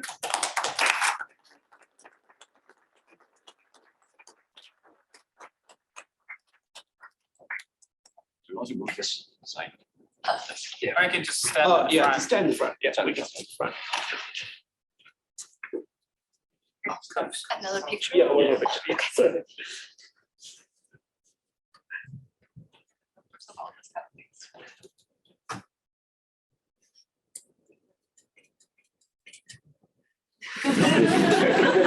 Thank you, thank you. Congratulations. And I'm not talking more about the topic because they are immediately going to give a presentation on the work. All right, next up, the Student of the Year. The 2022 Student of the Year award goes to Ziqian Zhang for his work titled When Machine Learning Classifications Impact Resource Allocation Decisions, Fairness and Efficiency for Incarceration Diversion. Ziqian was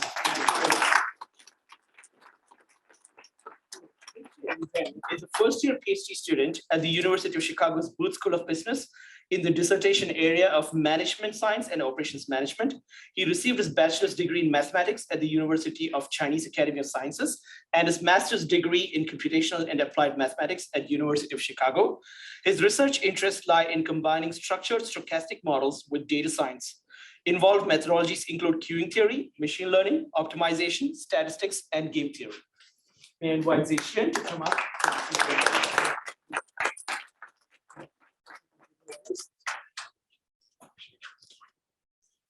Oh, actually, yeah.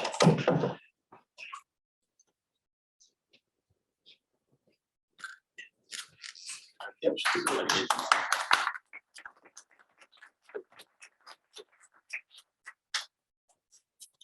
All right. Now let's see what earned the kind of work that earned them those awards. So first up, we have Pengyi and Jonathan coming up to talk about their Delta coverage project.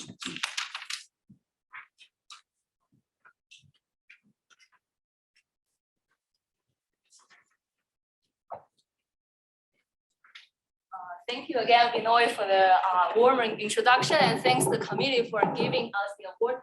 I do want to start by saying I'm the submitter for this award, so this is why they put me as the awardee, but I do want to emphasize this is a teamwork. Without my great team member, none of this could happen. So I do want to thank Jonathan, my long-term collaborator, for his great support over this. You will see it's a long time journey. In addition to the academic side, we're also super grateful for the strong support from our industry collaborator. Basically, a group of people who are working with us on implementing this analytic solution in IU House, which is the largest hospital system in Indiana. Specifically, thanks to Troy, Jacob, and Mary, who were on the IU House Workforce Central, and Thad and Elise, who were on the resource nurse team. Okay, so without further ado, what is the background of us for doing this research? So for those who, we all went through this pandemic for like more than 2 years now. And if you watch the news, a constant thing appear on the news is there's not enough nurse. Nurses are quitting their job, not enough nurses are taking care of the patients. Patients are denied for admission, sometimes even not safe care because of the lack of nurses. So our research is basically trying to help IU Health address this common question that started from COVID, but has been an ongoing issue even, let's call it post-pandemic now, even after the pandemic. Okay, so indeed, the start of the journey is that me and Jonathan started helping IU Health at the beginning of COVID. That is March 2020, when we started to help them to, look into how do they do this surge response, because they know the COVID is going to hit Indiana very soon. Okay, so here's basically you see what we have achieved since the beginning of the journey. At the very start, we're focusing on predicting how many COVID patients are going to show up to the hospital. We demonstrate that OR analytics can actually do a great job to help them predict. So we win some executive buy-in. This is why we kept on working with them. The second part is they're saying, okay, now we know what's going to happen for the COVID patients, what's going to happen to other patients. So we expand our initial research to help them predict what are the workload from all patients, not just COVID. And this eventually become a critical component for our decision support, that is to address this nurse shortage problem. So since October last year, we have actually not last year, 2 years ago, okay, yeah, no, last year, October last year, I'm sorry. We started implementing our OR decision support to help them to basically look at what is the better plan to schedule nurse and deploy the nurse. Okay, this is the major part we're gonna present today. So let me start by what is this nurse scheduling or say deployment problem we're trying to look at. So this actually motivates from a sort of innovation they have done, IU Health has done during the COVID. So in the past, basically, a little bit background. So all this like little sign here on the map is one hospital of IU Health. So it's a big system. They actually operate a 16 hospital across the state of Indiana. So this is around the Indianapolis region. This is where Purdue is, and this is where Indiana University is. So they have a hospital all over the region. So what they did is that when there's there is a nurse shortage near Purdue Hospital, then they will start to transship or send nurses from say Indianapolis or Bloomington up to Purdue to help them. This wasn't imaginable before the pandemic because all the nurses would basically say no. But during the pandemic, they were able to push forward this innovation. While we're all kind of analysis, we know this is essentially doing a shared resource, flexibility of resource use. So this is gonna help. And indeed, we can even connect to some of the long time literature in OR like inventory transshipment. But again, from us, it sounds like a very intuitive like solution, but for IU Health, because this in the practice is new, they know it's gonna help, but they don't know exactly how to do it. Basically, this is where Jonathan and I came into the picture. We're using our analytics skill to help them to decide how many nurses gonna be transshipped among their network.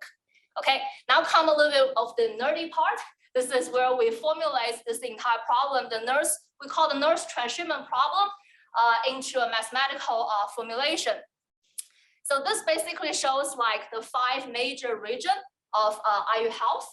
And the decision support we're gonna help them to do is, first of all, 2 weeks ahead of the time, they need to call a few of these so-called resource nurses. Basically say 2 weeks later, there's gonna be likely we're gonna assign you, for example, from the South region to the say Purdue region. Okay, so this is what we call the planning phase decision. And the second level of decision we want to tell them is actually one day before the actual deployment, how many nurses they actually want to really say, okay, we confirm that you will need to go from South region to the Purdue region. This is what we call this actual deployment phase. Okay, for those who are familiar with the so-called two-stage stochastic programming, you probably know where I'm gonna go, because essentially this is where we're gonna use the OI analytics to solve it. And to recap, at a high level, we want to do this planning phase decision, and the objective is to minimize the planning cost, and we want to look into the future because the actual number of nurses we're gonna deploy in the future could be uncertain. So for this future cost, this is where we introduce the two-stage stochastic programming. Okay, try to maintain at a high level. Let me give a rough picture of how this future cost is estimated. So what we do is we're gonna use a prediction model to predict what will be the patient demand 2 weeks later. Okay, and then we'll generate something called patient demand realization. On each of this patient demand realization, we're gonna say, okay, we know what's gonna happen in the future. This is gonna be our actual deployment plan. Okay, then we compare what's gonna happen in the future to what you're doing right now. And there's always, because we don't know what's gonna happen, there could be multiple scenarios happening in the past. So this will actually cost some time comparing to what you're gonna do now. You may overstaff, so you have to cancel some of the deployment. Or in some other situation, you may not staff enough, and then you have to do what we call emergent deployment. And each of this scenario will cost some of this additional cost. In addition to the difference between what is the future deployment plan and our current plan, another thing we want to take into account is the initial motivation of this research. We want to staff in a better way so that we provide enough care to take care of patients. So if there's not enough nurses to take care of the patients, we're gonna incur a penalty cost to model this shortage. So basically adding all this cost together, it will try to force us to make a good decision that balance among all this kind of different considerations. Okay, how do we look into the future? This is where the machine learning part comes in. So the machine learning basically comes in as we model what we call patient flow, basically how many patients like transition among different units in the hospital as a so-called stochastic network. Then we estimate how many patients are gonna show up to the hospital using some machine learning tool. And then we're also gonna predict how many patients gonna be discharged from the hospital in different days using machine learning. And combining all these components together, we get a future estimation on how many patients are gonna be in each of the unit on different days. And from that patient demand, we translate into how many nurses we're gonna have, we were gonna expect to have to take care of those patients in future days. Okay, I will now turn the talk to Jonathan, where he's gonna talk the cooler, less nerdy part. I don't know if it's cooler, but so all this stuff was going on in the background starting in about June. We kicked it off with IU Health. We had a big kickoff meeting. There was about 25, 30 people there, half of them from IU Health, and the other half from Purdue and Indiana. And we did all this nerdy stuff, right? Then the harder part, right? This stuff may have been kind of hard. It was challenging technically, but the harder part was getting it put in the hospital and getting 16 hospitals to use this stuff, right? Getting nurses to adopt it. So here's how it worked when we moved to the implementation phase, which was approximately in September of 21. We had to hook into their EMR. That's the first thing we did. And we had to pull data out of the EMR, process it to figure out what their census was. What was the number of patients in their hospital at this very moment? One of the challenges was their census wasn't updated until we could only get yesterday's census. We couldn't get today's census. It shocked me. I was like, oh, so you don't know how many people are in your hospitals today. They are actually working on that, getting more real-time census. But at that time, We had those issues. We pulled the census, we pulled the staffing data, then we crunched it because they don't have census data, they have patient movement data. Okay. Then we simulated future scenarios. So we developed a simulation based on estimating parameters of how many patients are going to arrive to the hospital on different days of the week, how long they're going to stay in an ICU. If they leave the ICU, are they going to go home? Or are they going to go to a med surge? And that gives us these sort of different scenarios that Pengi was talking about. And these are all like possible outcomes of the future. And for each one of those, we're going to make a plan, basically. And that's what our stochastic program says, is that we do the stochastic program, we make a plan, and then we put this plan into a dashboard. And the dashboard then allows the nurse managers in IU Health Central in Indianapolis to call up the different hospitals and tell them about the transshipment decisions. Okay. So here's the dashboard. It actually has a lot more bells and whistles than this, but this is what they use when they're actually making the decisions. So if you see up here, this is going to be their deployments. Who are they going to call from their on-call list and say, you're actually going to go tomorrow, right? So it tells us how many they need to deploy from what region to what region. Down here, this is going to be the people that they call 1 to 2 weeks in advance and say, hey, you're on call to deploy from Indianapolis to Purdue, right? On top of this, we have some nice little bells and whistles visualization tools that help them explain to the regions why they're taking a nurse away. Because we can say, here's what, if you don't do this, and here's what everyone's staffing looks like if you do. And then you have to be a real jerk if you look like you're overstaffed and you don't want to send a nurse to some place that's 20% understaffed, right? I mean, they understand when they visualize everybody else, they realize their situation. And that's one of the things, these hospitals would just look at their own situations. Visualizing everyone else's situation is really helpful. This is one of the visualizations. We've actually updated it since I made this slide, but basically this is before and after. And these are heat maps where dark is understaffing and light is better staffing. And what we can do is we can say, okay, here's what it is before the plan, here's what it is after the plan. And usually you see that turn a lot lighter actually across the whole system. So how do we do? Well, this is where it got really tough. We got it in there and then we had to convince them to use it. Even though they were on board, Mary Drews is the Associate Chief Nursing Executive of Operations. And she was on board, but we really had to get people who managed 9,000 nurses to use this thing, right?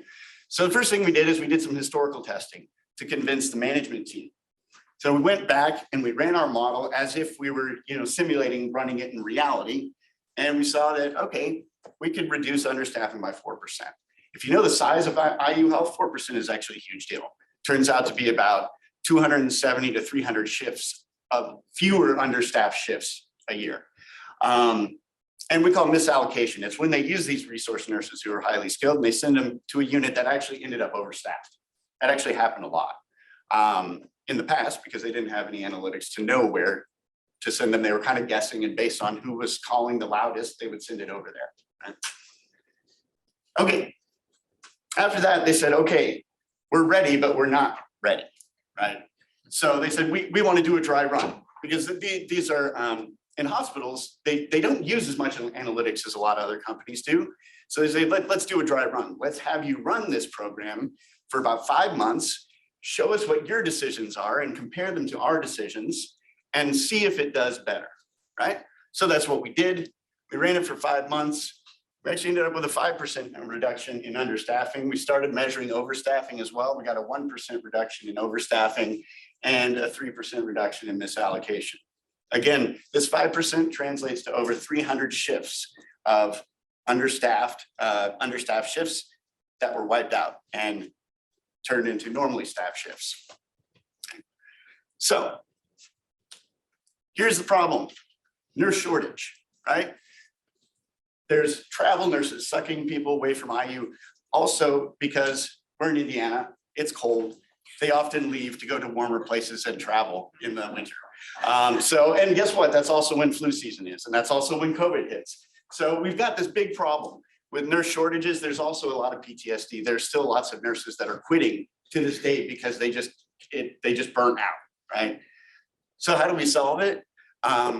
Operations, analytics, using data, bringing data to bear to help them maximize their shrinking workforce.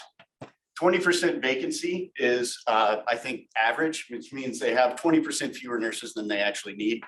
It's gotten as bad as 40% in Indiana, which is crazy, right? They're missing 40% of the nurses they need to take care of patients. We need to think of a better way to use our patients. I mean, use our nurses. Use our patients.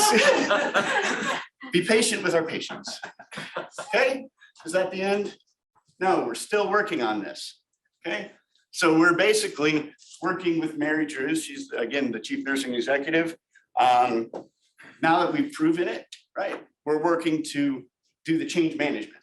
I think we heard some pretty good talks about change management in the last couple sessions. That's tough. And we're doing that. We're surveying nurses. We're trying to show nurses the importance of data. That was one of the reasons why we did that dry run. We're going to go out, we're going to talk to the different hospitals and nurse managers and say, here's what we could be doing. We know we all want lives to be better for our nurses, and we want them to be better for our patients.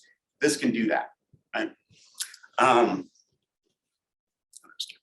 Oops, what happened? Did I shut it down? There we go. So this is our theory. This is kind of like what Fengi and I have done in our collaboration.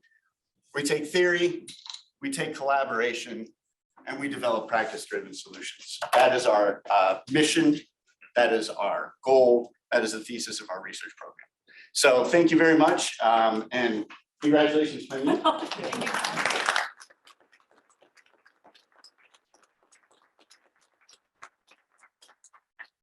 We'll take one question, and then the rest will hold to the end of the session. Does anyone have one question? Oh, you do rock, paper, scissors. Very impressive work. One question, did you look at all at the differential impact of over and understaffing on critical care beds versus med-surg beds, for instance? Because that, you know, where you're misstaffing matters a lot, I think. That is a really great point. We did not change the costs there. And the reason is that this is a planning model. So we're moving nurses to hospitals. Once they get in the hospitals, that's where the hospital management themselves decides where they're needed most. But it's funny that you mentioned it, because we just met with Mary a few days ago, and she said, you know, I look at this model and I feel like we could do this in the hospital too. Right? Figure out where to put our flexible nurses, float our nurses around so that we're getting the right balance within our hospital. So, yeah. Yeah, to add a little bit, at the planning phase, we do the safe patient to nurse ratio. So for a critical care is 1:1 or 1:2, 1 nurse to 2 patients. While in the med-surg is 1:4 or 1:5. So that's kind of how we differentiate the severity as well.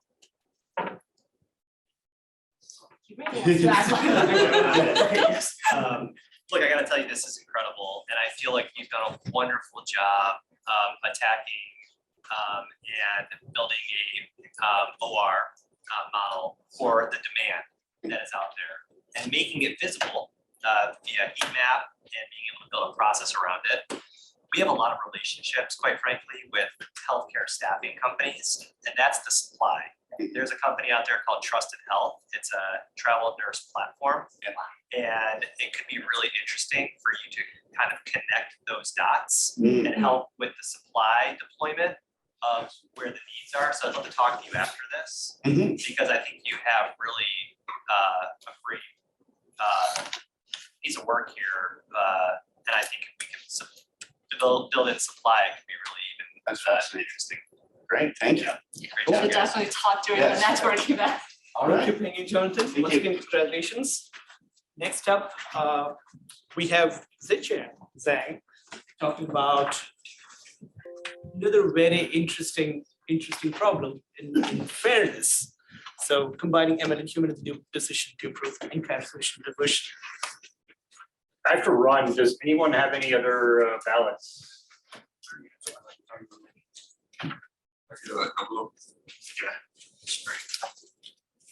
What do we need in the back? Sorry. thanks everyone. It's really a great honor to receive this award. My name is Zhixiang Zhang, and I'm a first-year PhD student at Chicago Booth. I also got my master's degree in applied math at Chicago. So I started to work on this topic during my master's, and I continue to work on this because it's a really meaningful topic. So I have been in Chicago for 2 years. I really like this city. So I really want to do something to make this city a better place. So as citizens living in Chicago, we should all agree that crime is a really big issue in this city. So that's why I focus on this topic and want to use the math and the OR techniques to make some real impact. So let's start this topic. It's about combining machine learning and human-in-loop design to improve incarceration diversion decisions. So this is joint work with Professor Peng Yishu, who just talked, and also Professor Amy Ward.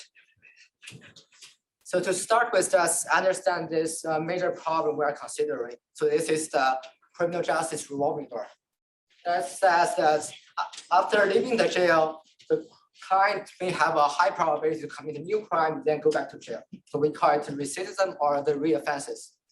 So based on the data we have, the recidivism rates in 3 years window is over 40% in Illinois.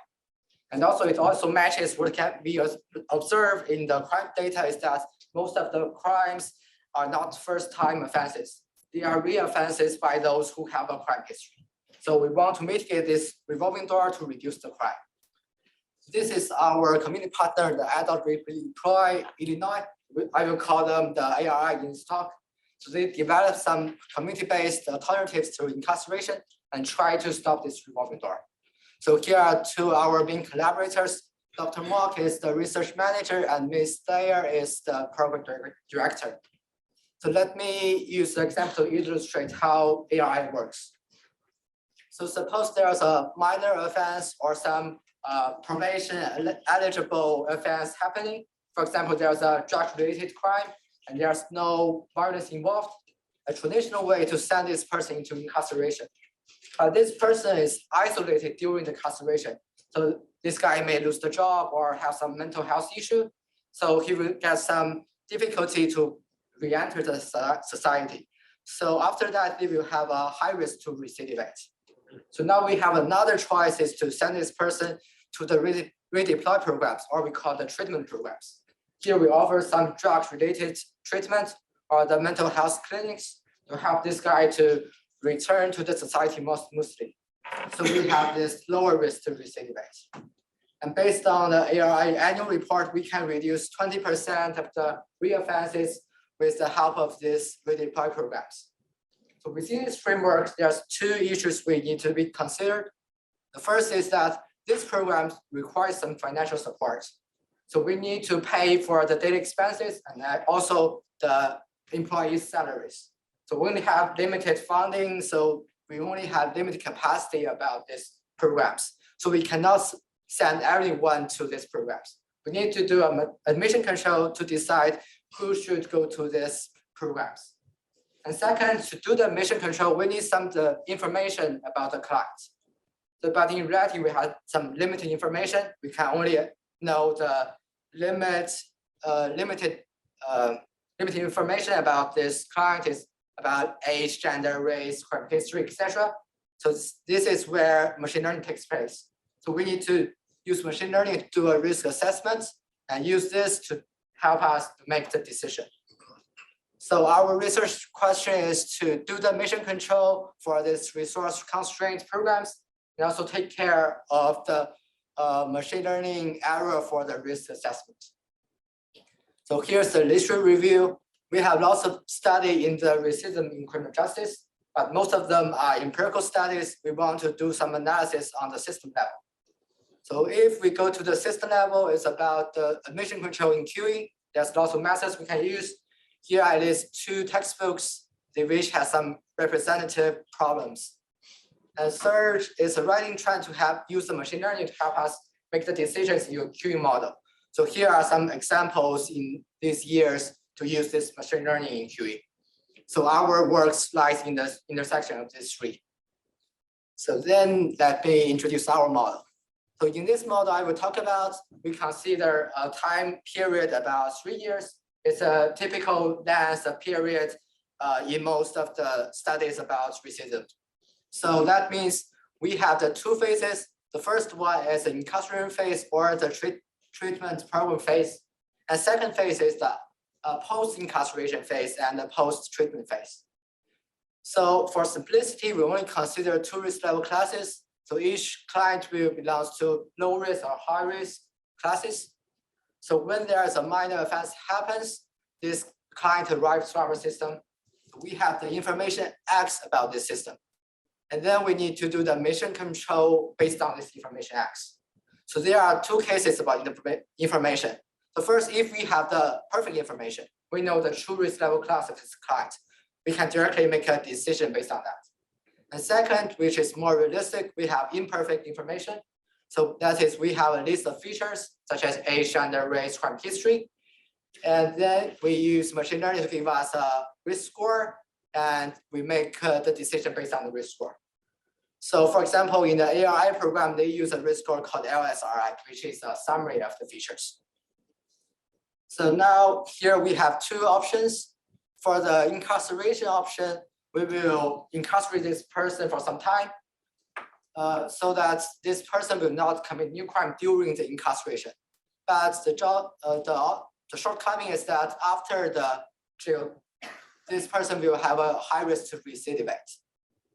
Now for comparison, the redeploy programs, we have limited capacity because we have the limited funding, we need to cover the daily expenses and also hire the employees to help the clients and also to monitor them. Second, since the monitoring phase here is not as strong as the incarceration, we will have some possibility to have a new crime during the program.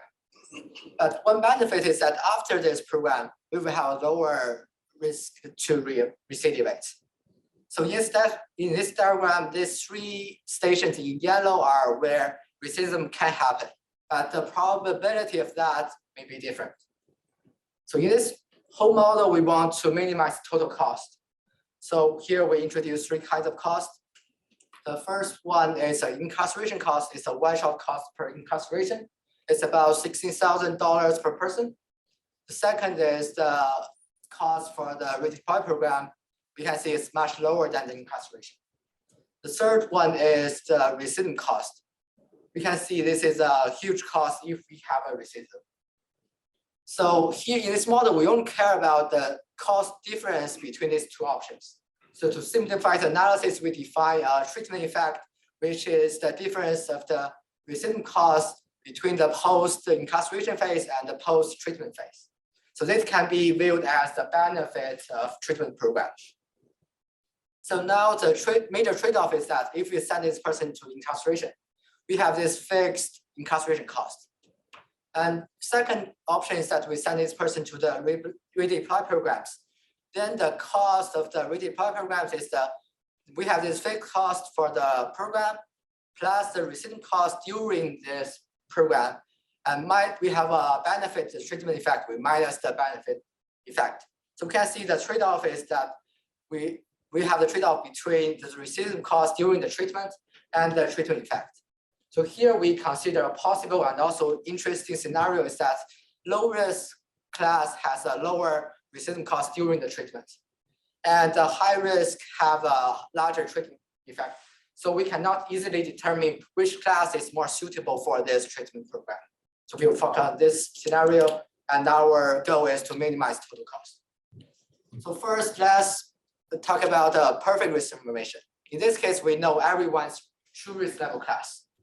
So the methodology we use here is the fluid approximation, is that we remove all the variability and conduct a mean value analysis. So here the policy variable is the AJ is defined as every fraction of receiving treatment. Note that I will mark all the decision variables in red in the slides. So in this case, the optimal policy is to select one class to prioritize depending on the cost and treatment effect. Remember the trade-off, we had a trade-off between the incarceration cost during the program and the treatment effect. So if the resume cost is dominating, So we will prioritize the low risk clients. If the treatment effect is dominating, we will prioritize the high risk clients. So here are two cases. So if the capacity is not for the priority class, then we will admit all the clients in the priority class, and the remaining capacity will be allocated to the ordinary class. Second, if the capacity is not enough for for the priority class, only part of the clients in the priority class will receive the treatment, and no one in the ordinary class will receive the treatment. That is to say, if the ARI knows everyone's true risk level class, what they need to do is just to determine the priority class and prioritize that class of the clients. However, we don't have that in reality, so let's move to the imperfect case. So to start with, let's assume we have this really good risk score available, which is the probability that this client is in the ordinary class. So if we have this available, the option policies like this. So we have the whole support of the risk score and the option policy to set a threshold on it. And now we have two groups. We will send group 1 into treatment and group 2 incarceration. So this optimal threshold is chosen such that group 1 uses up all the capacity. So let's digest this theorem. It says that if ERI has this really good risk score, so what they want to do is to prioritize the clients with lower ordinary class probability. However, in reality, we still don't have this really good risk score available, but it at least gives us a baseline idea that we want to prioritize class with the lower ordinary class probability. So now let's move to the more realistic case. So this is the realistic case in the practice. So now the information we have is a vector of the features like the age, gender, race, crime history. And now the little x is the risk score based on that. So this risk score is from a machine learning algorithm, and our goal is to estimate this ordinary class probability. So for example, if we use the logistic regression, this estimated probability is given by this logistic function. We have an increasing trend for it. However, this algorithm always has some error. Then one main reason is that we have some missing data in the data set. So the true function will not look like the same. So if we have this, still have this increasing trend, we call this, we have a good risk score. That is because if we set a threshold on this risk score, it's equivalent to set a threshold on this ordinary class probability. So from the previous result, we know this policy is still optimal. However, it can be bad. So if the true function does not have this monotonic trend, so if we still set a threshold, it's not equivalent to prioritize the lower ordinary class probability. That is because we admit all the clients in this blue region and reject all the clients in the yellow region, but the yellow region actually has a lower ordinary class probability. So the reason here is that we cannot trust our prediction in this middle range.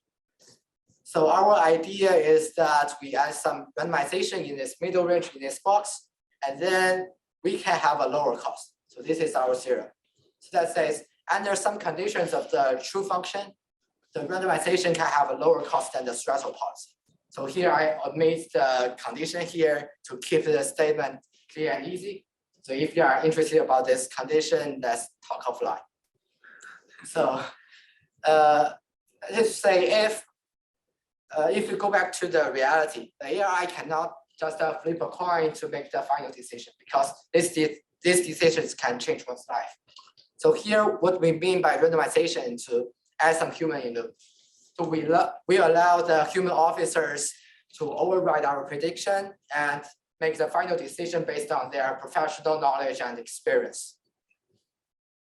So here is another example that machine learning can be totally wrong if we have some imbalanced data sets for the two subpopulations. So in the criminal justice setting, the majority population is male clients and the minority population is female clients. So it's very likely we have predicted a really good trend for the male clients, but for female clients, we have this totally wrong trend. So here if we use this algorithm, we need to override all the predictions for the female class. So at last, let me summarize and give you some takeaways. The first is that human in loop is really helpful when we make some decisions based on the machine learning. So like the example we gave you, so in the middle range, we cannot trust the prediction. This is where we requires human judgment in the decision-making process. And second, from my personal perspective, engaging with community partners is really helpful to connect my math background to the real application so that I can set up a practical model and do some analysis that can make some real impact. So that's all about my presentation, and thanks for listening. Happy to take any questions.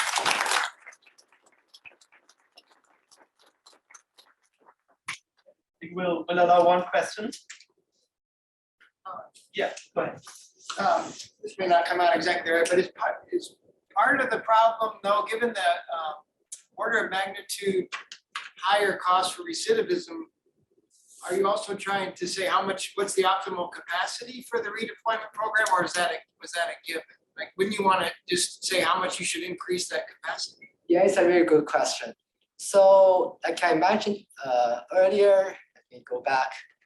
So based on the IRAC report, we can do really good job with this redeploy programs. So we can reduce 20% of the recidivism here. So if our funding is enough, so we want to allow more clients to join the program because it's really beneficial. So here the constraint is more determined by the funding we have. So the funding is the main reason that we have a hard capacity here. That's the. So is the funding source different though for the recidivism? Because it seems like they'd see that that's such a higher cost. Yes. So even if, so these 3 yellow stations are recidivism can happen. So even if we go to this redeploy programs, we still can have some probability to have this huge recidivism cost. So here is really a trade-off, like I mentioned here, the trade-off between the recidivism during the treatment and the benefit we can get. In Indiana, the funding sources are the same because it's funded by the state, right? And the thing is, it's a political problem because a lot of people don't believe in these redeployment programs because they want people to be punished. So the question is punishment or rehabilitation. That's a debate that's been going on forever. But I can tell you that in some counties in Indiana, the jails get 12 times the budget of these redeployment programs. Okay. Thank you. All right, closing remarks here, and then we can get to our drinks. Thank you to John, Rhiannon and Len, Mingy and Jonathan. And of course, our latest great presentation from Ji Chao. Thanks to our sponsors, the Informs Analytics Society, ANOVA, who are missing Birchworks, and of course, DePaul College Business. And thanks to the students here for volunteering today to help. It was really awesome. It's a great time today. We are gonna have some fun here. Tomorrow, don't forget, 10 a.m. to 1 p.m. We have another great keynote, some great speakers, and a great panel. I'm gonna be the incoming president next year, so I'm gonna do a quick pitch here on our Volunteer Action Committee with Chicago chapter. We are one of the most populous, the most active chapters in all of Informs. The reason is because of our local participation. We have a volunteer action committee that helps our board pull off events like this. We would love your help, love your interest. So if you have any interest in volunteering and having fun developing these programs and delivering these things, please find me afterward, message me, message any of the board, where I'll be interested in sharing with you how to get involved. So I think that's it for today. Let's go network. Have some drinks and yeah. Yeah, thank you. I mean, thank you to our audience online. Thank you for joining us.